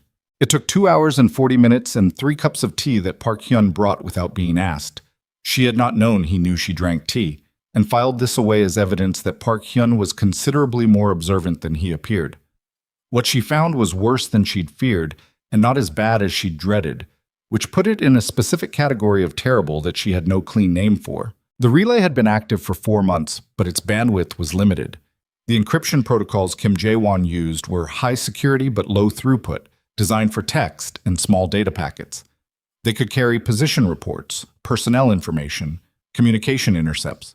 They could not carry large data files, the financial maps, the account flow charts, the detailed transactional architecture she'd been building. Salazar knew she existed, knew her role, knew her location within the compound historically, knew, broadly, that she had triggered the financial freeze.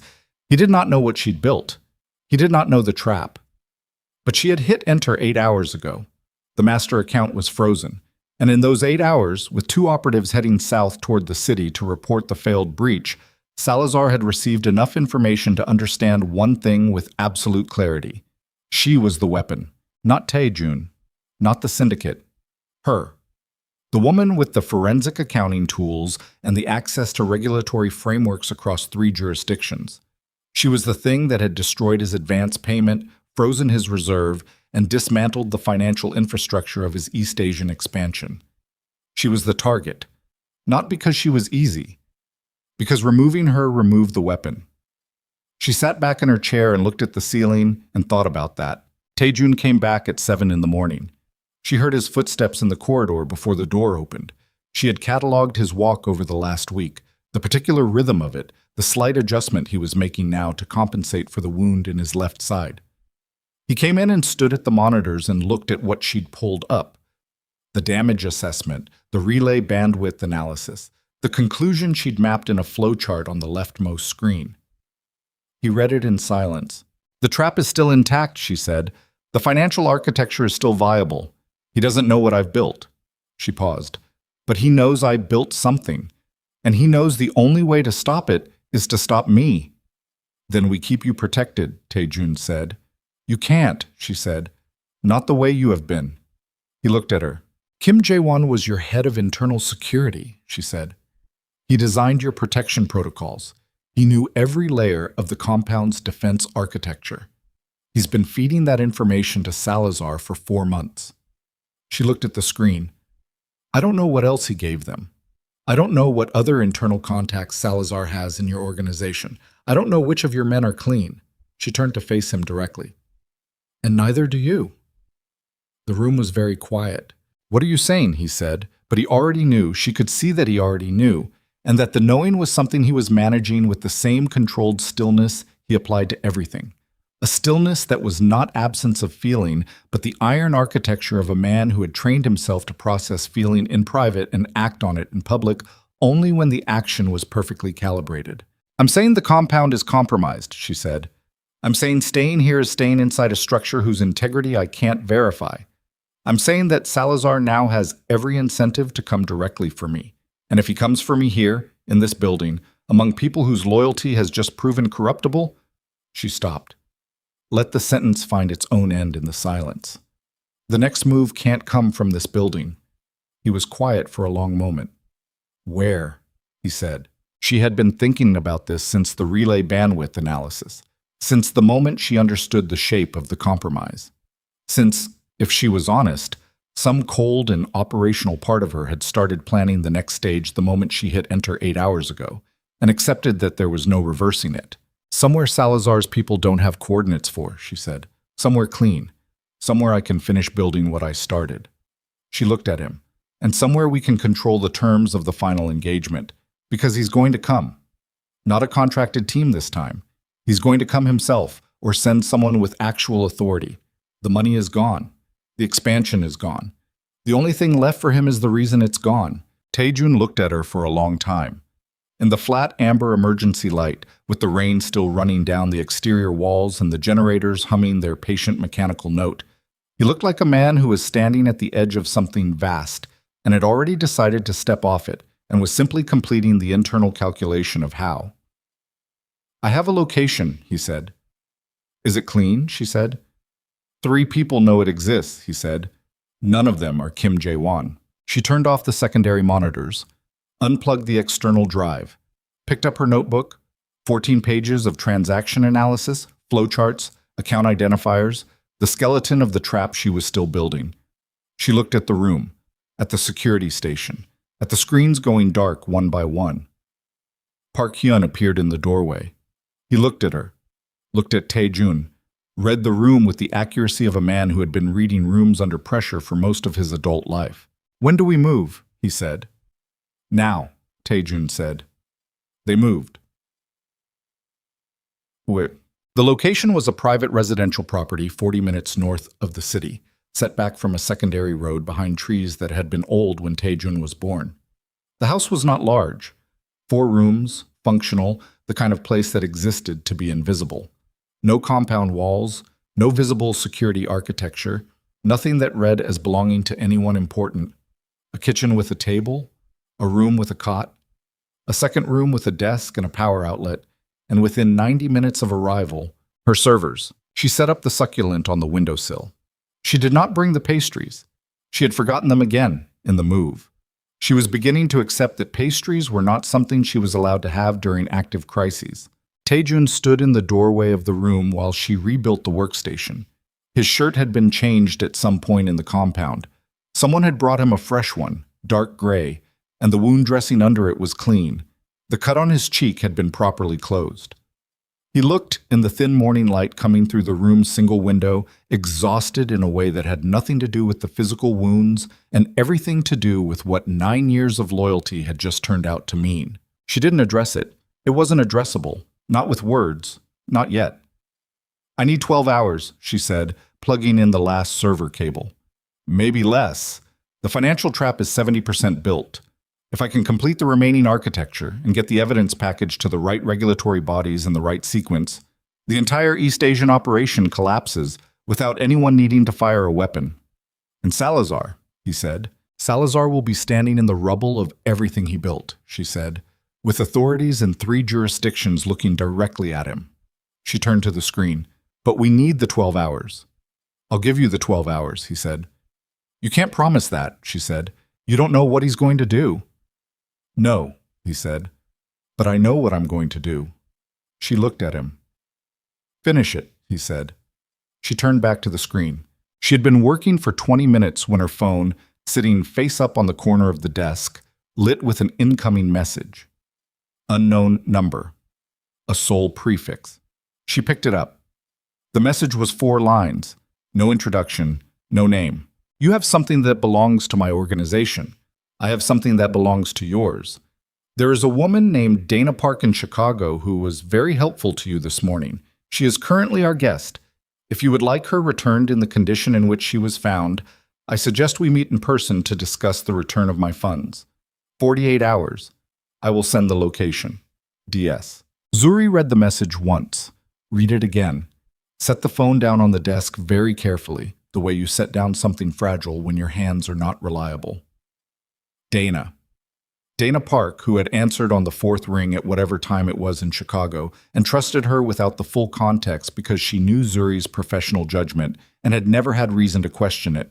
Dana Park, who had run the relay intercept from her personal workspace, from her own devices, using her own credentials, leaving a trail that Salazar's people, who had been monitoring everything coming out of the compound's communications for 4 months, had followed back to Chicago in under 6 hours. Dana, who had nothing to do with any of this, who was 36 years old and did financial forensics for a private firm and had answered the phone because Zuri called and said she needed a favor.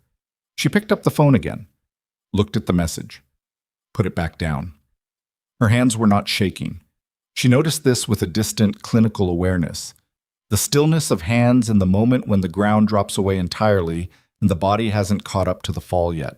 She heard Taejun's footsteps in the corridor. He stopped in the doorway. He looked at her face. What happened? He said. She turned the phone toward him. He read the message. His jaw set. His eyes went to her face. He has my friend, she said. Her voice was very controlled. She was controlling it with everything she had, because the alternative was something she couldn't afford right now. In this room, with 12 hours of work left and a trap that was only 70% built, and a man in Macau who had just completely changed the architecture of every plan she did not cry. She wanted to. She was aware of the wanting, a pressure behind her sternum, something hot and structural. The feeling of a wall that had been taking weight for too long, beginning to register the load. She felt it, and she noted it, and she set it aside the way she set aside everything that couldn't be acted on right now, filed it in the place where she kept things that needed to be processed later, and she turned back to her screens. He's bluffing about the timeline, she said. Her voice came out steady. She was grateful for that. 48 hours is generous. He's giving himself time to get to Seoul, and he's giving me time to panic. Taejun had not moved from the doorway. He was looking at her with an expression she couldn't afford to look at directly. He has your friend, he said. I know what he has, she said. Zuri. I know. She turned, faced him. Let him see her face fully. Whatever was in it, she didn't filter it. I know exactly what he has, and I know exactly what it means. And I'm telling you that the only way I get her back is if I finish what I started, because the moment I give him what he wants, the moment those accounts unfreeze, Dana Park stops being useful to him. She held his gaze. Do you understand what I'm saying?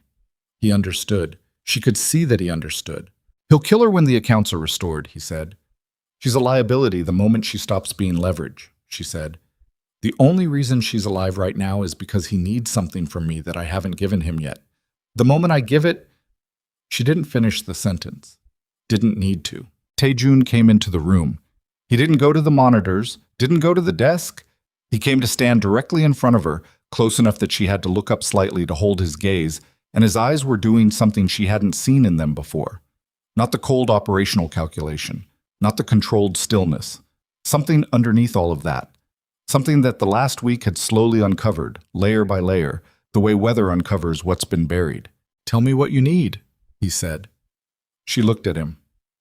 Tell me what you need, he said again, and this time the words were different. Not tactical, not strategic, something more fundamental. The words of a man who had decided, without announcement, to place every resource he had at the disposal of the woman standing in front of him. She breathed.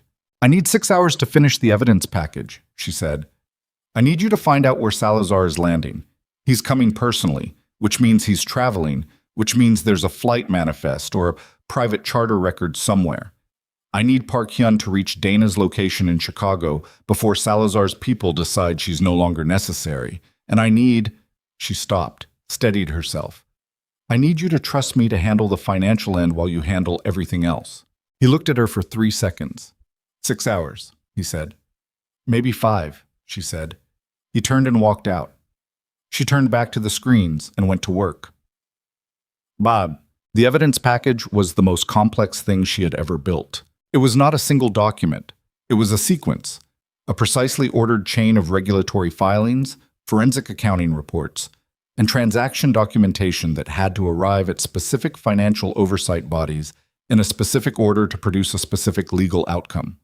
The permanent seizure of Diego Salazar's East Asian financial infrastructure, the criminal referral of his organization to Interpol's Financial Crimes Division, and the automatic triggering of asset forfeiture proceedings across 3 jurisdictions. It was, in structure, like a combination lock. Every piece had to turn in the right sequence, or the mechanism didn't open. She had been building it for 4 days. It was 70% complete. She worked. The room was small, and the window threw thin autumn light across the desk, and the servers hummed, and outside the trees moved against a sky that had gone from storm dark to the flat gray of an October morning that had decided not to commit to anything. She drank tea that Park Hyun brought at some point. She didn't ask. It appeared at her elbow. She drank it without registering the temperature. Her back ached. The tension between her shoulder blades had moved down into her lower spine. Her eyes felt like they'd been cleaned with sandpaper. She worked through all of it. At hour 3, Taejun came back. Salazar landed at Incheon at 6 this morning, he said from the doorway. She looked up. He was already in the air when he sent the message. Charter flight from Macau. 7 passengers. He didn't come alone. Of course not. She turned back to the screen. Dana, Park is in contact with someone in Chicago, he said. Local. A man who owes me a debt. He's placed Dana's building under watch. She's still inside. She's not alone, but she's... He paused. She's alive.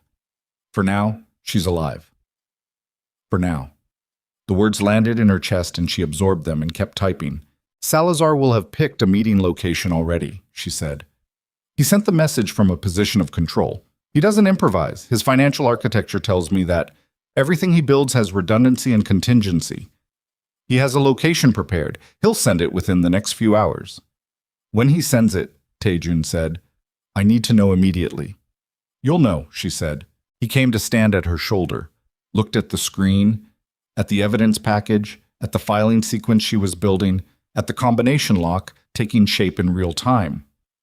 When this fires, he said, what happens? In the first 20 minutes, the Singapore Monetary Authority receives the initial forensic report and triggers a review of the flagged accounts, she said. That review automatically notifies Interpol's Financial Crimes Division, which initiates a cross-jurisdictional coordination with Macau's financial regulator and the Korea Financial Intelligence Unit. The sequence cascades. Each notification triggers the next. The entire structure falls in sequence. She paused. It's designed so that no single authority can reverse it without the agreement of all 3, which means there's no phone call Salazar can make to stop it once it starts. How long from start to finish, he said. 40 minutes, she said. From the moment I send the first filing to the moment the last asset seizure order is confirmed. He was quiet. 40 minutes, he said. 40 minutes, she said. She could feel him thinking behind her, the weight of it, the tactical implications, the specific problem of 40 minutes during which Diego Salazar was physically present in Seoul and conscious that everything he'd built was actively collapsing around him. A man with nothing left to lose, he said. Is dangerous, she said. I know. He'll go for you. I know that too. She kept typing. I said. The location came at noon. A luxury hotel in Gangnam, the Mire Grand, 43rd floor, a suite that Salazar had apparently booked under a legitimate corporate name 3 days ago, which confirmed what she'd already assessed. He had been planning this meeting before the breach at the compound, before the master account freeze. He had been planning it from the moment the advance payment was flagged. The message was brief. Floor 43, Suite A, Suite A. Come alone. Bring nothing except the means to restore my accounts. The woman in Chicago will be released upon confirmation of the transfer. You have until 8 p.m. She read it. Read it again. Then she went to find Tae-jun. He was in the kitchen, standing at the window with a cup of something, looking at the trees, and the winter light caught the line of his jaw and the scar beneath it, and the controlled exhaustion of a man who had been running on will and adrenaline for too long and was refusing to acknowledge what that cost. He heard her footsteps and turned before she spoke. She handed him the phone. He read the message. His face did the thing it did, the stillness deepening, the calculation running, the temperature in his eyes dropping to something operational and absolute. He wants you alone, he said. He's not going to get me alone, she said. No, he said. He's not. She looked at him. The suite will be controlled space, his people, his layout, his terms. He chose the location specifically because he can manage it, which means we can't walk in blind. I'm not walking in blind, he said. I'm not walking in at all unless I have a guarantee about Donna, she said. I need confirmation she's released before I go anywhere near that hotel. Park's man in Chicago is watching the building, he said. The moment she moves, we'll know. That's not a guarantee, she said. That's surveillance. It's what we have. She looked at him. He looked at her. The kitchen was small and the light was thin, and outside the trees were very still. I have a condition, she said. Tell me. The evidence package goes out at 7:59, she said. 1 minute before his deadline, regardless of what's happening in that suite, regardless of where I am or what condition I'm in. She held his gaze. The filing sequence triggers at 7:59 whether or not I'm standing somewhere safe. The trap closes no matter what. That has to be the priority. Tae-jun's jaw tightened. You're telling me to let the trap close even if... I'm telling you the mission is the mission, she said. Dana's life, the cartel's destruction, those are the objectives. I am not more important than the objectives. You're wrong, he said. Flat, final, not negotiable. She started to respond. You're not more important than the objectives, he said again, and his voice had changed. It had come down from operational, dropped below tactical, arrived at something that had no professional vocabulary. You are more important than that. To me. He looked at her with an expression that had stopped managing itself. Do you understand what I'm telling you? The kitchen was very quiet.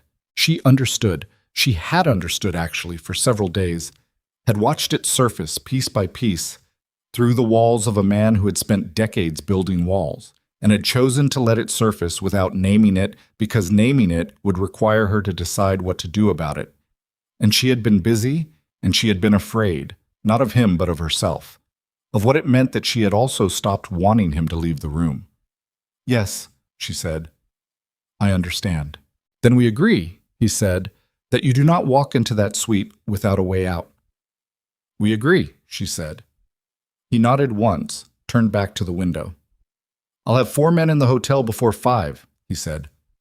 2 in the lobby, 2 on the 42nd floor stairwell. Park Hyun will be in the building. He'll have people watching for exactly that, she said. He'll be looking for soldiers, Tae-jun said.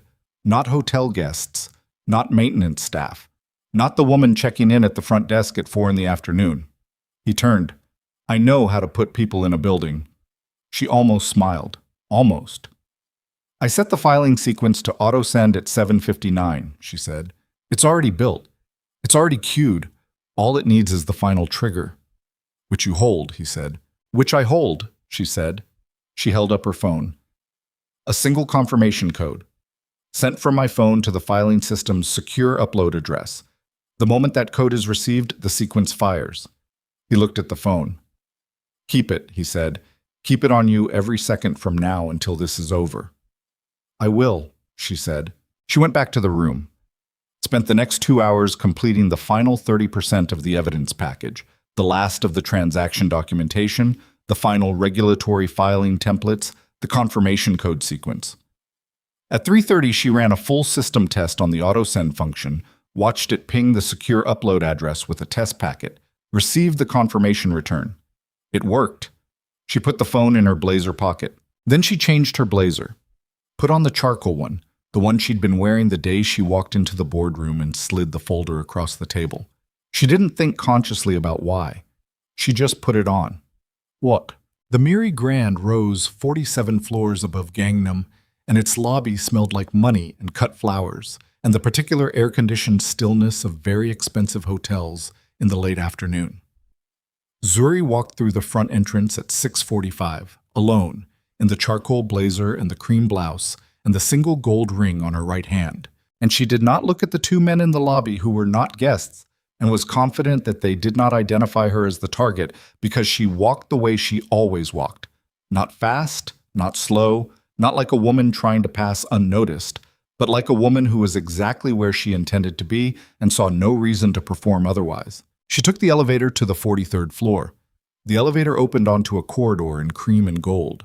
Suite A was at the far end. She walked to it, knocked once. The door opened immediately. Not Salazar. One of his men, large, blank-faced, the particular blankness of professional muscle, checked her quickly and efficiently and found nothing because she was carrying nothing, just the phone in her blazer pocket, and the notebook under her arm, and the confirmation code in her head. He stepped aside. She walked in. The suite was enormous, corner-facing, floor-to-ceiling windows on two sides showing Seoul spread below in the late afternoon light. A vast, glittering grid of the city she'd been working to protect and had never had time to properly look at. There were 3 other men in the room, positioned at specific points, not casually, not comfortably, but placed the way pieces on a board are placed.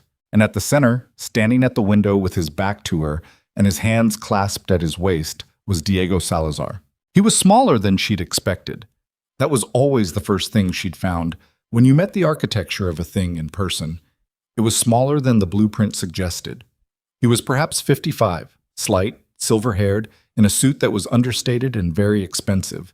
And when he turned to look at her, he had the eyes of a man who was very good at math and had been doing unfavorable equations for the last several days. "Ms. Coleman," he said. His English was precise, lightly accented. "Thank you for coming." "You have my friend," she said. "Your friend is comfortable," he said. "She'll remain comfortable if this conversation concludes the way I need it to." "Where is she?" He tilted his head slightly. "Chicago, as I said." "I want proof of life," she said. "Current, in the last 30 minutes. He looked at her for a moment. Then he reached into his jacket pocket and produced a phone, pressed 2 buttons, turned it toward her. A video. Dana Park, sitting in what looked like an apartment, holding a copy of a Korean newspaper, today's edition, the date visible, and looking into the camera with the specific expression of a very smart woman doing exactly what she was told because she had assessed the situation accurately and determined that compliance was the rational response. She looked unhurt. She looked frightened. She looked, beneath the fear, furious in the particular way that Dana Park was furious when she was furious, jaw set, eyes absolutely clear. Zuri looked at the video for 3 seconds. Then she looked at Salazar. "What do you want?" she said. "What I want," he said, "is straightforward. You have the access credentials to the regulatory filing systems you use to freeze my accounts. You will use those credentials to reverse the asset flags, withdraw the forensic reports, and restore access to my accounts. In return, your friend is released and you—" He paused, let the pause carry its specific weight. "Are allowed to walk out of this hotel." "And if I decline," she said. "Then your friend's situation changes," he said, "and yours also." She looked at him, at his face, the mathematical precision of it, the complete absence of anything that wasn't calculation. She had spent 4 days reading his financial architecture, and it had told her things about him that were accurate. He was disciplined, he was patient, he was not cruel for its own sake. Cruelty was expensive. Salazar didn't spend money on things that weren't efficient. He was also, she had determined in those 4 days, someone who had built his entire operation on leverage, on having something someone else needed, on the architecture of exchange. He was not a man who functioned without leverage. "The accounts can't be reversed," she said. He looked at her. "The regulatory flags aren't mine to withdraw," she said. Once a cross-jurisdictional fraud report is filed with simultaneous notification to 3 oversight bodies. The reversal process requires the agreement of all 3 regulatory bodies, independent review, and a minimum 60-day administrative process. She looked at him calmly. I can't undo it. Not in this room. Not tonight. Not with whatever you're threatening me with. The room changed. It was subtle. Nothing moved. No one spoke. But she felt it the way you feel pressure change before weather, the specific shift of a space when the dominant assumption in it is overturned. You built a one-way mechanism, he said. I built an accurate one, she said. The funds are criminal in origin. The regulatory bodies have jurisdiction. There's nothing to reverse because the flags are correct. Salazar was quiet. His hands, still clasped, tightened slightly. She saw it. Then you've made yourself useless to me, he said. Soft, the softest he'd spoken. That depends on what you think I'm useful for, she said. He moved. Not toward her. Sideways, a step and a half. A repositioning that put him between her and the window. One of his men moved too, a parallel adjustment, the choreography of a controlled space being reconfigured. You came here, he said, with no weapon, no security, nothing I can see. Either you're very brave or you're very stupid, and your file suggests you are neither. My file, she said. We've been watching you for 6 days, Ms. Coleman. We know what you've built. We know you're not stupid. He looked at her. Which means you came here with something I'm not seeing. Her hand was in her blazer pocket. Not moving, just there. Her fingers around the phone, the confirmation code 3 keystrokes away from sending, 7:41, 18 minutes. I came here for Dana, she said. And I told you how to get her, he said. Reverse the accounts. And I told you I can't, she said. The silence stretched. Salazar looked at her with the expression of a man completing a calculation he doesn't like the result of. Then he said something in rapid Spanish to the man on his left. Short, clipped, the tone of an instruction, and the man produced a phone and stepped toward the window and made a call. Her chest tightened. She kept her face neutral. The call lasted 40 seconds. The man said 3 words she didn't catch and ended it and looked at Salazar and shook his head. Something shifted in Salazar's posture. Something small, almost invisible. The kind of shift that happened when a contingency didn't resolve the way it was designed to. Park Hyun. She didn't know what Park Hyun had done in Chicago in the last 6 hours, but she felt with the specific certainty of someone who had been reading financial patterns for 10 years and had learned to trust the pattern before the proof, that Dana Park was no longer in the apartment in the video. Salazar had just discovered the same thing. He looked at her. Where is she? He said. I don't know, she said.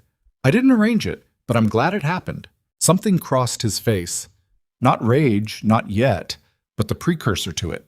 The controlled executive function of a disciplined man encountering a situation where discipline was no longer producing the expected outcome. His leverage was gone. The account reversal was impossible. The breach at the compound had failed. 380 billion won was sitting frozen in regulatory purgatory with no key that unlocked it from this room. He had come to Seoul with everything, and he was standing at a window with nothing. 7:48, 11 minutes. This is finished, she said. Not a challenge. A statement of accounting.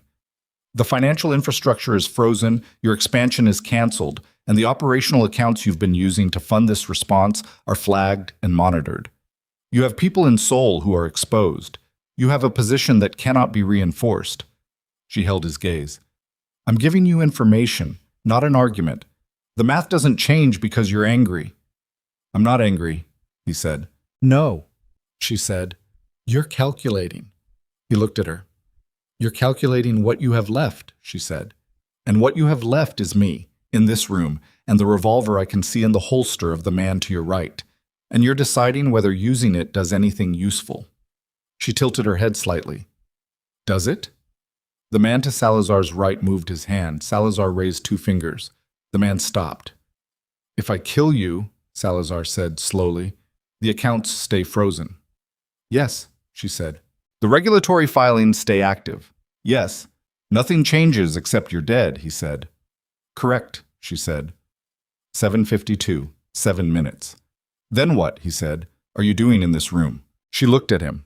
She had been thinking about how to answer this question since she left the house 40 minutes north of the city, had turned it over during the drive, during the walk through the lobby, during the elevator, had arrived at an answer that was not tactical, not strategic, not a move in a game, but simply true. "I came here," she said, "because Dana Park answered the phone when I called her, and I owe her that. I came here because the work I do is about accuracy, and the accurate thing was to look the problem directly in the face instead of hiding from it." She paused. "And I came here because you needed to understand something that you haven't understood yet." He waited. "You built your operation on leverage," she said, "on having something someone else needed, on the architecture of exchange. But what I built," she touched the outside of her blazer pocket, "doesn't require leverage to function. It functions because it's correct, because the evidence is real, and the jurisdictions are real, and the regulatory bodies don't care what you're holding over me. The mechanism doesn't need me to be safe. It just needs to run." He understood. She saw it register. The specific understanding of a man who had been out-architected, not out-muscled, and knew the difference. "The evidence package," he said. "Already queued," she said. "Already built. Already aimed." He was very still. "When?" he said. She looked at him. The door behind her came off its hinges. Not a knock. Not an opening. The door came off its hinges with the specific violence of something that had been hit with total commitment, and the sound of it was enormous in the contained space of the suite. And then Kang Tae-jun was in the room. He came in bleeding. The wound in his side had opened again, a dark stain spreading through the gray shirt, and the cut on his cheek had resplit from whatever had happened in the corridor, and none of that appeared to register to him in any functional way. He moved like a man who had decided that pain was a purely administrative detail and was processing it as such. He took the first man in 2 steps. The second he deflected and drove into the window. The glass cracked, held, cracked further.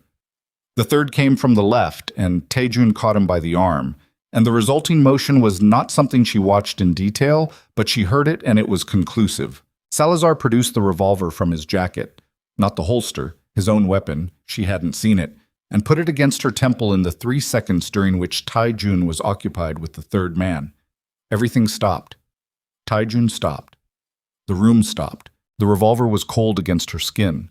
That specific coldness of metal that had been against a body, which was somehow worse than if it had been room temperature, and she could feel Salazar's breathing behind her, controlled, deliberate. A man who had done this before and was doing it now from necessity rather than preference. "Step back," Salazar said to Tae-jun. Tae-jun looked at Zuri. His face was... She had no architecture for what his face was doing. It was beyond the stillness, beyond the controlled calculation. It was the face of a man looking at the thing that had become, without announcement or planning or anything he had predicted for himself, essential. "Step back," Salazar said again. Tae-jun did not step back. He looked at Zuri, only at Zuri.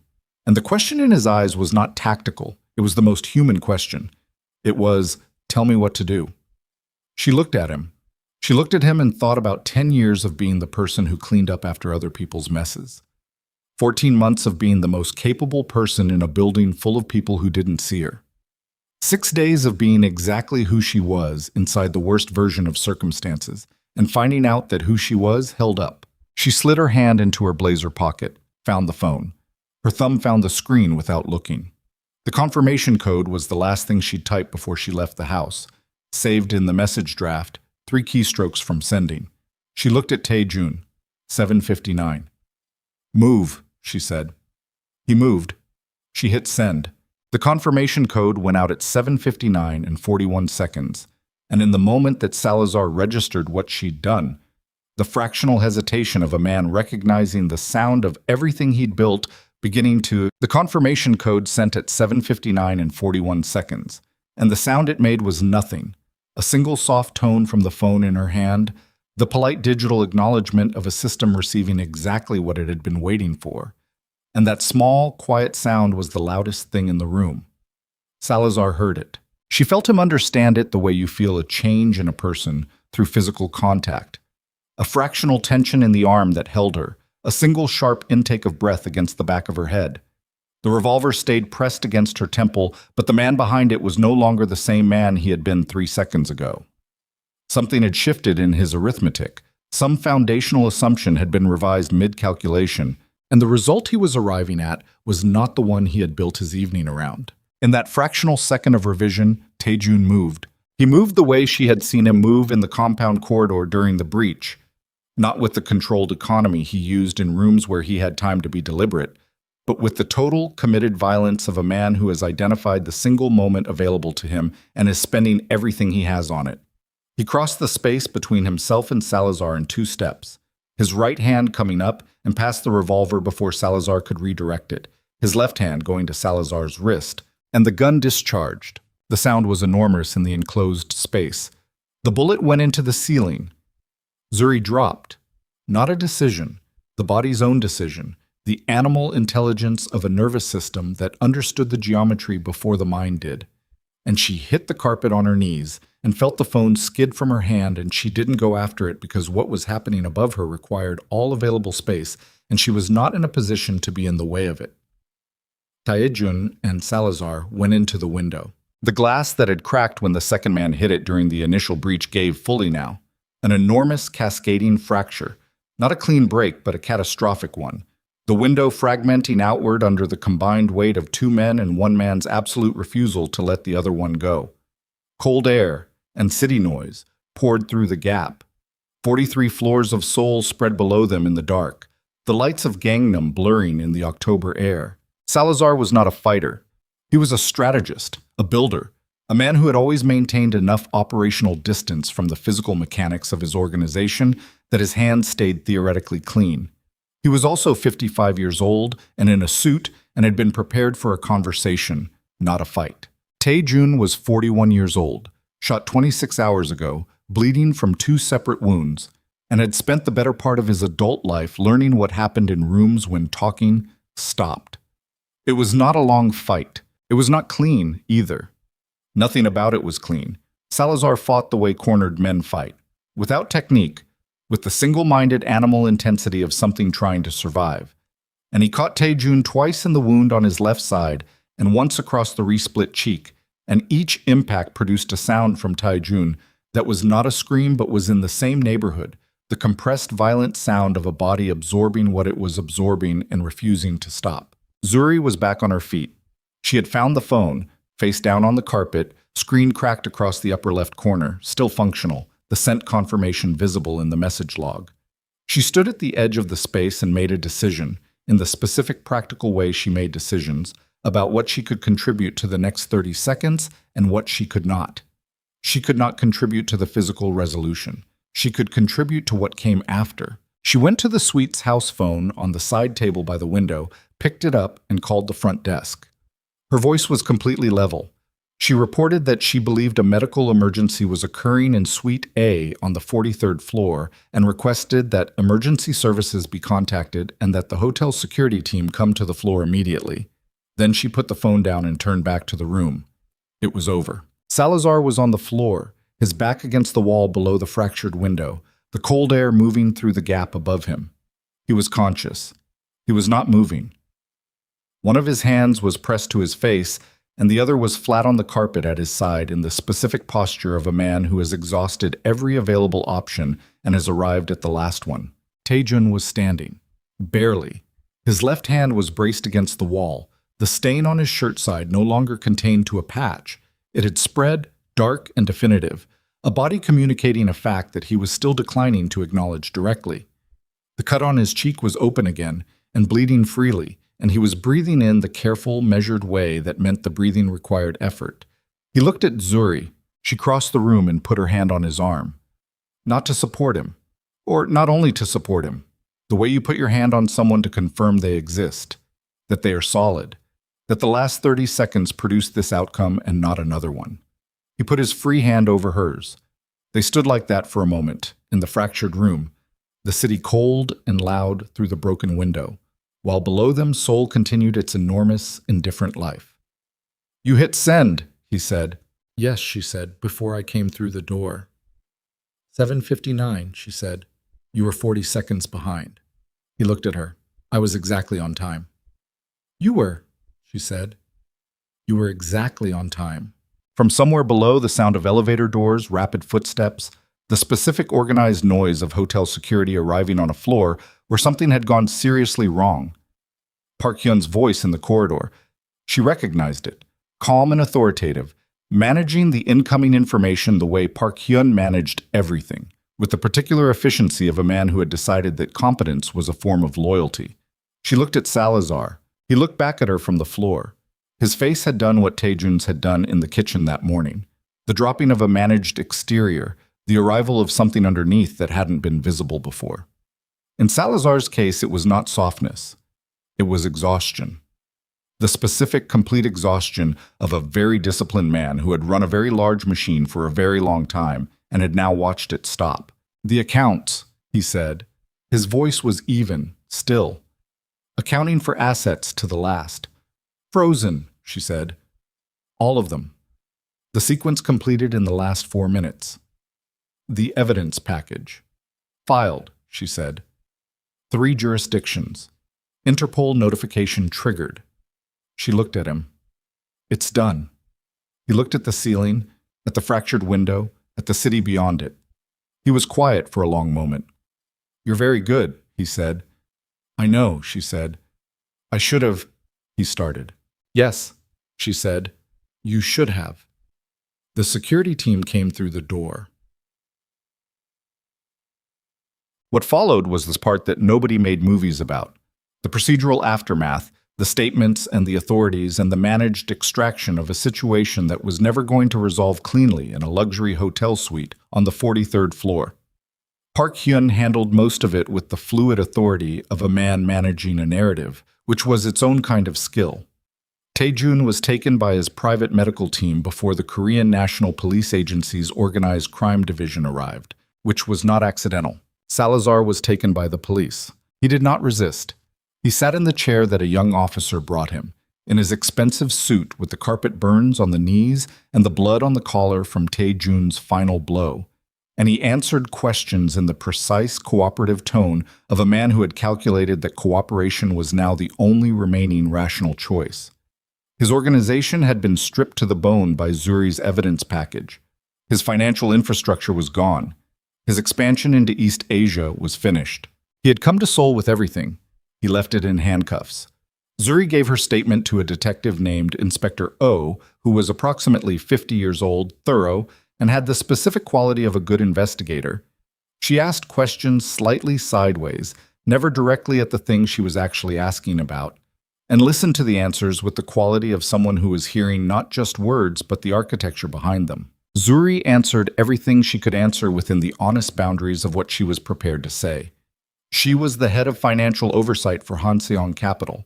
She had discovered financial fraud of significant scale in the course of her duties. She had submitted regulatory filings in accordance with her legal obligations, and she had attended the meeting at the hotel at Mr. Salazar's request in the hope of resolving the situation involving her colleague, Dana Park. Inspector O looked at her for a moment when she finished. Your colleague in Chicago, she said. She's been confirmed safe. Zuri's eyes closed for 1 second. 1. Then she opened them. Thank you, she said. She was found in a different apartment than the one where she'd been held, Inspector O said neutrally. Someone moved her. We're looking into how. I'm glad she's safe, Zuri said. Inspector O looked at her for another moment. Then she wrote something in her notebook and moved to the next question. Dana Park called at 11 that night. Zuri was in the house 40 minutes north of the city, sitting on the edge of the cot in the small room with no windows, the servers still humming on the desk and the succulent on the windowsill catching the lamplight from across the room. She had showered. She had found clean clothes. Someone had thought to put a bag together before the move. She didn't know who, and it was the most practical kindness she had received in a week. She had eaten something. She couldn't remember what. She answered on the first ring. Dana's voice was rough at the edges, the specific roughness of a person who had been frightened down to the cellular level and was still processing the decompression. But it was Dana, sharp and dry and fully present. Okay, Dana said. I'm going to need you to explain some things. I know, Zuri said. I did a relay intercept as a favor, Dana said, and I woke up in an apartment in Evanston with 2 very polite Korean men telling me I needed to come with them for my own safety. And then I was in a different apartment for 6 hours. And then a woman from the Korean consulate came and got me. And now I'm in my own apartment. And the news is telling me that a Colombian national has been arrested in Seoul in connection with an international financial crimes operation. And I just need... She stopped. Are you okay? 말, Yes, Fizz, Zuri said. Are you actually okay, or are you doing the thing where you say you're okay because you've decided okay is the only viable answer? Zuri thought about it, genuinely, the way Dana always made her think about things genuinely because Dana did not accept the automatic answer. I'm tired, she said. I'm very tired, but yes, actually, yes. A pause. Zuri, Dana said, what did you get yourself into? Something I didn't expect, she said. And then something I couldn't leave. Another pause. The Korean men were very polite. I'll tell him you said so. A beat. The particular beat of Dana Park processing a pronoun. Oh, Dana said. Don't, Zuri said. I'm not saying anything. I can hear you not saying it. I'm just... You're in Seoul. You work for what is apparently some kind of financial crime organization. You've spent the last week dismantling an international cartel. And there's a him. Dana, I'm just noting that your life is more interesting than mine. Go to sleep, Zuri said. Call me when you're back to something resembling normal, Dana said. I will. She hung up, sat for a moment in the quiet of the room. The servers hummed. The succulent stood on the windowsill in the lamplight, its small, tough body intact after a week of being moved from one crisis location to the next, without anyone ever thinking to water it, which was probably, she thought, the most accurate metaphor she had available. She got up and watered it. Taejun came home 2 days later. Home was the compound, repaired, reconfigured, the security architecture rebuilt from the ground up by Park Hyun, and a team that did not include anyone who had been employed there during Kim Jae-won's tenure. 3 of the 47 staff members had been quietly removed in the week since the breach. The remaining ones had been assessed by Park with the thoroughness of a man who had learned, at significant cost, what insufficient assessment produced.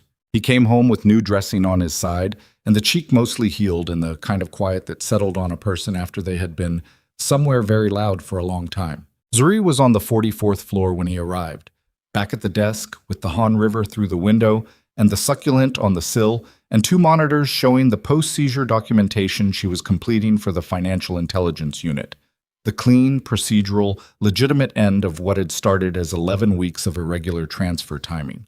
She heard his footsteps in the corridor, knew them, did not look up immediately. He came in without knocking, which she had stopped minding several days ago. He came to stand at the window, looked at the river. It was gray and wide and moving, the way it always was, indifferent to everything that had happened on its banks in the last 2 weeks. Salazar is being extradited, he said. Singapore has precedence on the financial charges. He'll be in custody there by the end of the month. I know, she said. Inspector O sent confirmation this morning. The cartel's Korean contacts have been rolled up. 16 arrests across Busan and Seoul. The arms shipment was intercepted at a port in Manila. He paused. It's over. She looked up from the screen, looked at him at the window, his back to her, the city spread behind the glass. Is it? She said. He turned. She had not meant it as a challenge. She had meant it as the specific, honest question of a woman taking stock, assessing the actual dimensions of the space she was standing in now that the smoke had cleared, because she was a woman who did not make decisions based on atmospherics. She needed to understand what was true. He looked at her for a moment. What do you want to know? I want to know what this is, she said. You and I, this room. Whether I'm still an employee. You know you're not just an employee, he said. I know what it felt like in the last 2 weeks, she said. I don't know what it is when it's not a crisis. She held his gaze. Because this, she gestured between them, developed inside a very specific set of extreme circumstances. And I have enough self-awareness to know that people become essential to each other under pressure in ways that don't always survive the pressure lifting. He moved from the window, came to the desk, pulled the chair across from her and sat down. And the way he sat down was the way he'd sat down that first evening when he'd come ostensibly to review a progress report and stayed for 40 minutes looking at the river. Not the operational posture, not the authority posture, just a man sitting across from a woman he wanted to be near. When you walked into that boardroom, he said, I insulted you because I was threatened by you. I have thought about that every day since. He looked at her. Not because I regret it, because it tells me something about where I start from, the default position, the thing I do when I encounter something I don't know how to hold. He paused. I don't want to keep starting from there. She looked at him. You told me, he said, that you were afraid of disappointing people you respect. I remember that. I have a list now of things I remember that you've said, and that's on it. His voice was even, not performing, not managing itself, just honest in the way that men who had spent a long time behind walls were honest when they finally came out from behind them, a little raw at the edges, not entirely certain of the light. I respect you. That's not a small thing for me to say. I know it isn't, she said. I'm not asking you to stay because of what you did, he said. The syndicate, the cartel, the accounts. I'm not asking you to stay because you're useful. He met her eyes. I'm asking you to stay because when you're not in the room, I notice it. And I don't... He stopped, something working through him. I stopped noticing things like that a long time ago. I'd like to keep noticing. The Han River moved behind the glass. The city made its enormous, patient sound. She looked at him, at the scar and the healing cheek and the controlled stillness that wasn't, she knew now, the absence of feeling but its careful management, and at the man underneath the architecture of all of it, who had shielded her with his own body before he'd thought about it, who had sat in her office for 2 hours because he didn't want to leave, who had said you are more important than that in a kitchen in a house 40 minutes north with a flatness that was the opposite of nothing. I have conditions, she said. His mouth moved, almost a smile. Tell me. My authority over the financial records is not advisory, she said. It's operational, absolute. No one overrides my decisions on the financial architecture. Agreed, he said. If I find something I need to report to a regulatory body, I report it, she said. That's not negotiable. A pause. A longer one. Within limits we agree on, he said. Together. She thought about it. That's acceptable. And, he said. And, she said, you never again say anything about my body that I haven't specifically invited you to say. Not to me. Not in front of others. Not ever. He held her gaze. I gave you my word on that the night Min Suk came through the window. I know, she said. I'm saying it again because it's not a condition I'm willing to hold lightly. It wasn't a small thing. What you said in that boardroom. No, he said. It wasn't. He held her gaze. I know it wasn't. She looked at him for a moment longer, then she turned back to her screen. I'm finishing the documentation for the Financial Intelligence Unit, she said. It'll take 2 more days. After that, I'll want to restructure the oversight architecture for the Northern Network accounts. The existing system has 3 points of exposure that Min Suk apparently exploited for years before I arrived, and I'd like to close them. Park will get you whatever access you need, he said. I know he will, she said. He's been getting me tea without being asked for 2 weeks. I've decided he's competent. Taejun made the almost laugh sound. She kept typing. He didn't leave. 3 months passed the way months pass after the worst thing has happened and turned out not to be the end. Slowly at first, then with the gathering momentum of ordinary life reasserting itself over extraordinary circumstances, the way water fills whatever shape it's given. The cartel's financial infrastructure was formally dissolved by Singapore's Monetary Authority in the 2nd month. The asset seizure orders across 3 jurisdictions were executed cleanly, the money distributed between the affected government's asset recovery funds, according to the international agreement Zuri had built into the regulatory filing sequence from the beginning, a detail that Inspector O had noted in a subsequent conversation, with the specific dry appreciation of a professional encountering another professional's work. Beckman Seok was tried, convicted, and sentenced to 15 years. Kim Jae-won received 12. The criminal referrals to Interpol were processed. The Manila arms shipment was cataloged and destroyed. Dana Park sent Zuri a bottle of bourbon from Chicago with a card that said only, "Next favor. I'm asking for details first." Zuri kept the bourbon on the shelf above the servers and drank it rarely and thought of it as a tax on catastrophe. She restructured the Northern Network accounts, closed the 3 points of exposure, built a new internal audit architecture that ran automated reconciliation checks on a randomized schedule, not a fixed one, because fixed schedules created the same exploitable windows that had allowed Minsuk to operate for 11 weeks without detection. She hired 2 financial analysts, both young, both sharp in different directions. She was harder on them than was strictly necessary, and gentler than she'd expected to be, which surprised her about herself. She told them, on their first day, that their job was not to find the answer she was looking for, but to find the accurate one. And if those were different, she wanted to know about it immediately. They were both terrified of her. She accepted this as functional. On a Thursday evening, it was always Thursdays, there was something about Thursdays, she was at the desk when Tai Jun came in. He came in the way he always came in now, without knocking, and she had stopped tracking it as an anomaly and started tracking it as the baseline. The way you stopped tracking the particular quality of light in a room you spent a lot of time in because the light had become just the light. He put something on the corner of her desk, a white pastry bag from the bakery near Hapjeong Station. She looked at it, looked at him. "You remembered," she said. "You buy them on Thursdays," he said. She looked at the bag for a moment. Then she opened it. 2 croissants and a custard bun and a red bean pastry, which was her specific combination, and which she had never articulated to anyone, had simply bought in that combination every Thursday for 14 months, because that was what she wanted. And she had long since stopped asking permission of anyone, including herself, for the things she wanted. She looked up at him. He was standing at the window, looking at the river, and the evening light was doing something specific to the room. The last of the October sun going horizontal, filling the space with a warmth that had no heat in it, the particular gold of a season changing. "Come sit down," she said. He came and sat down. She broke the red bean pastry in half and put one half in front of him, and he looked at it and then ate it without comment, which was its own kind of vocabulary. They sat in the warmth of the changing light, and the city moved below them, and the Han River moved beyond the glass, and she ate her croissant and thought about a boardroom she had walked into 14 months ago with a folder and a number and the specific, bone-deep certainty that being the person who saw the truth clearly was worth whatever the room decided to do about it. She had not been wrong. She was not often wrong about the things that mattered. "I was never too much," she said, not quite to him.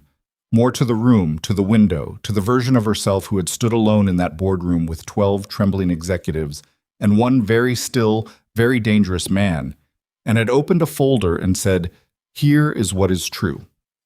The world just wasn't making enough room. He looked at her. "It is now," he said. She ate the second half of the croissant. Outside, Seoul did what Seoul did. Enormous and indifferent and ongoing. A city that had been running on its own momentum long before either of them arrived and would continue long after, indifferent to the particular story that had unfolded against its skyline over the last 2 weeks. One among the millions of stories happening simultaneously in all those lighted windows. But in this room, in the last of the October light, the story had arrived at the only place a story was supposed to arrive at the end. Not resolution in the sense of neatness. There was nothing neat about who they were or what had built them or the world they were operating inside. But resolution in the truer sense, the sense of a tension that had been held at maximum finding, finally, the position where it could rest. She finished the croissant. She put the custard bun in the center of the desk between them. He looked at it, looked at her. "Split it," she said. He split it. The river moved outside. The city lit its 10,000 lights against the dark.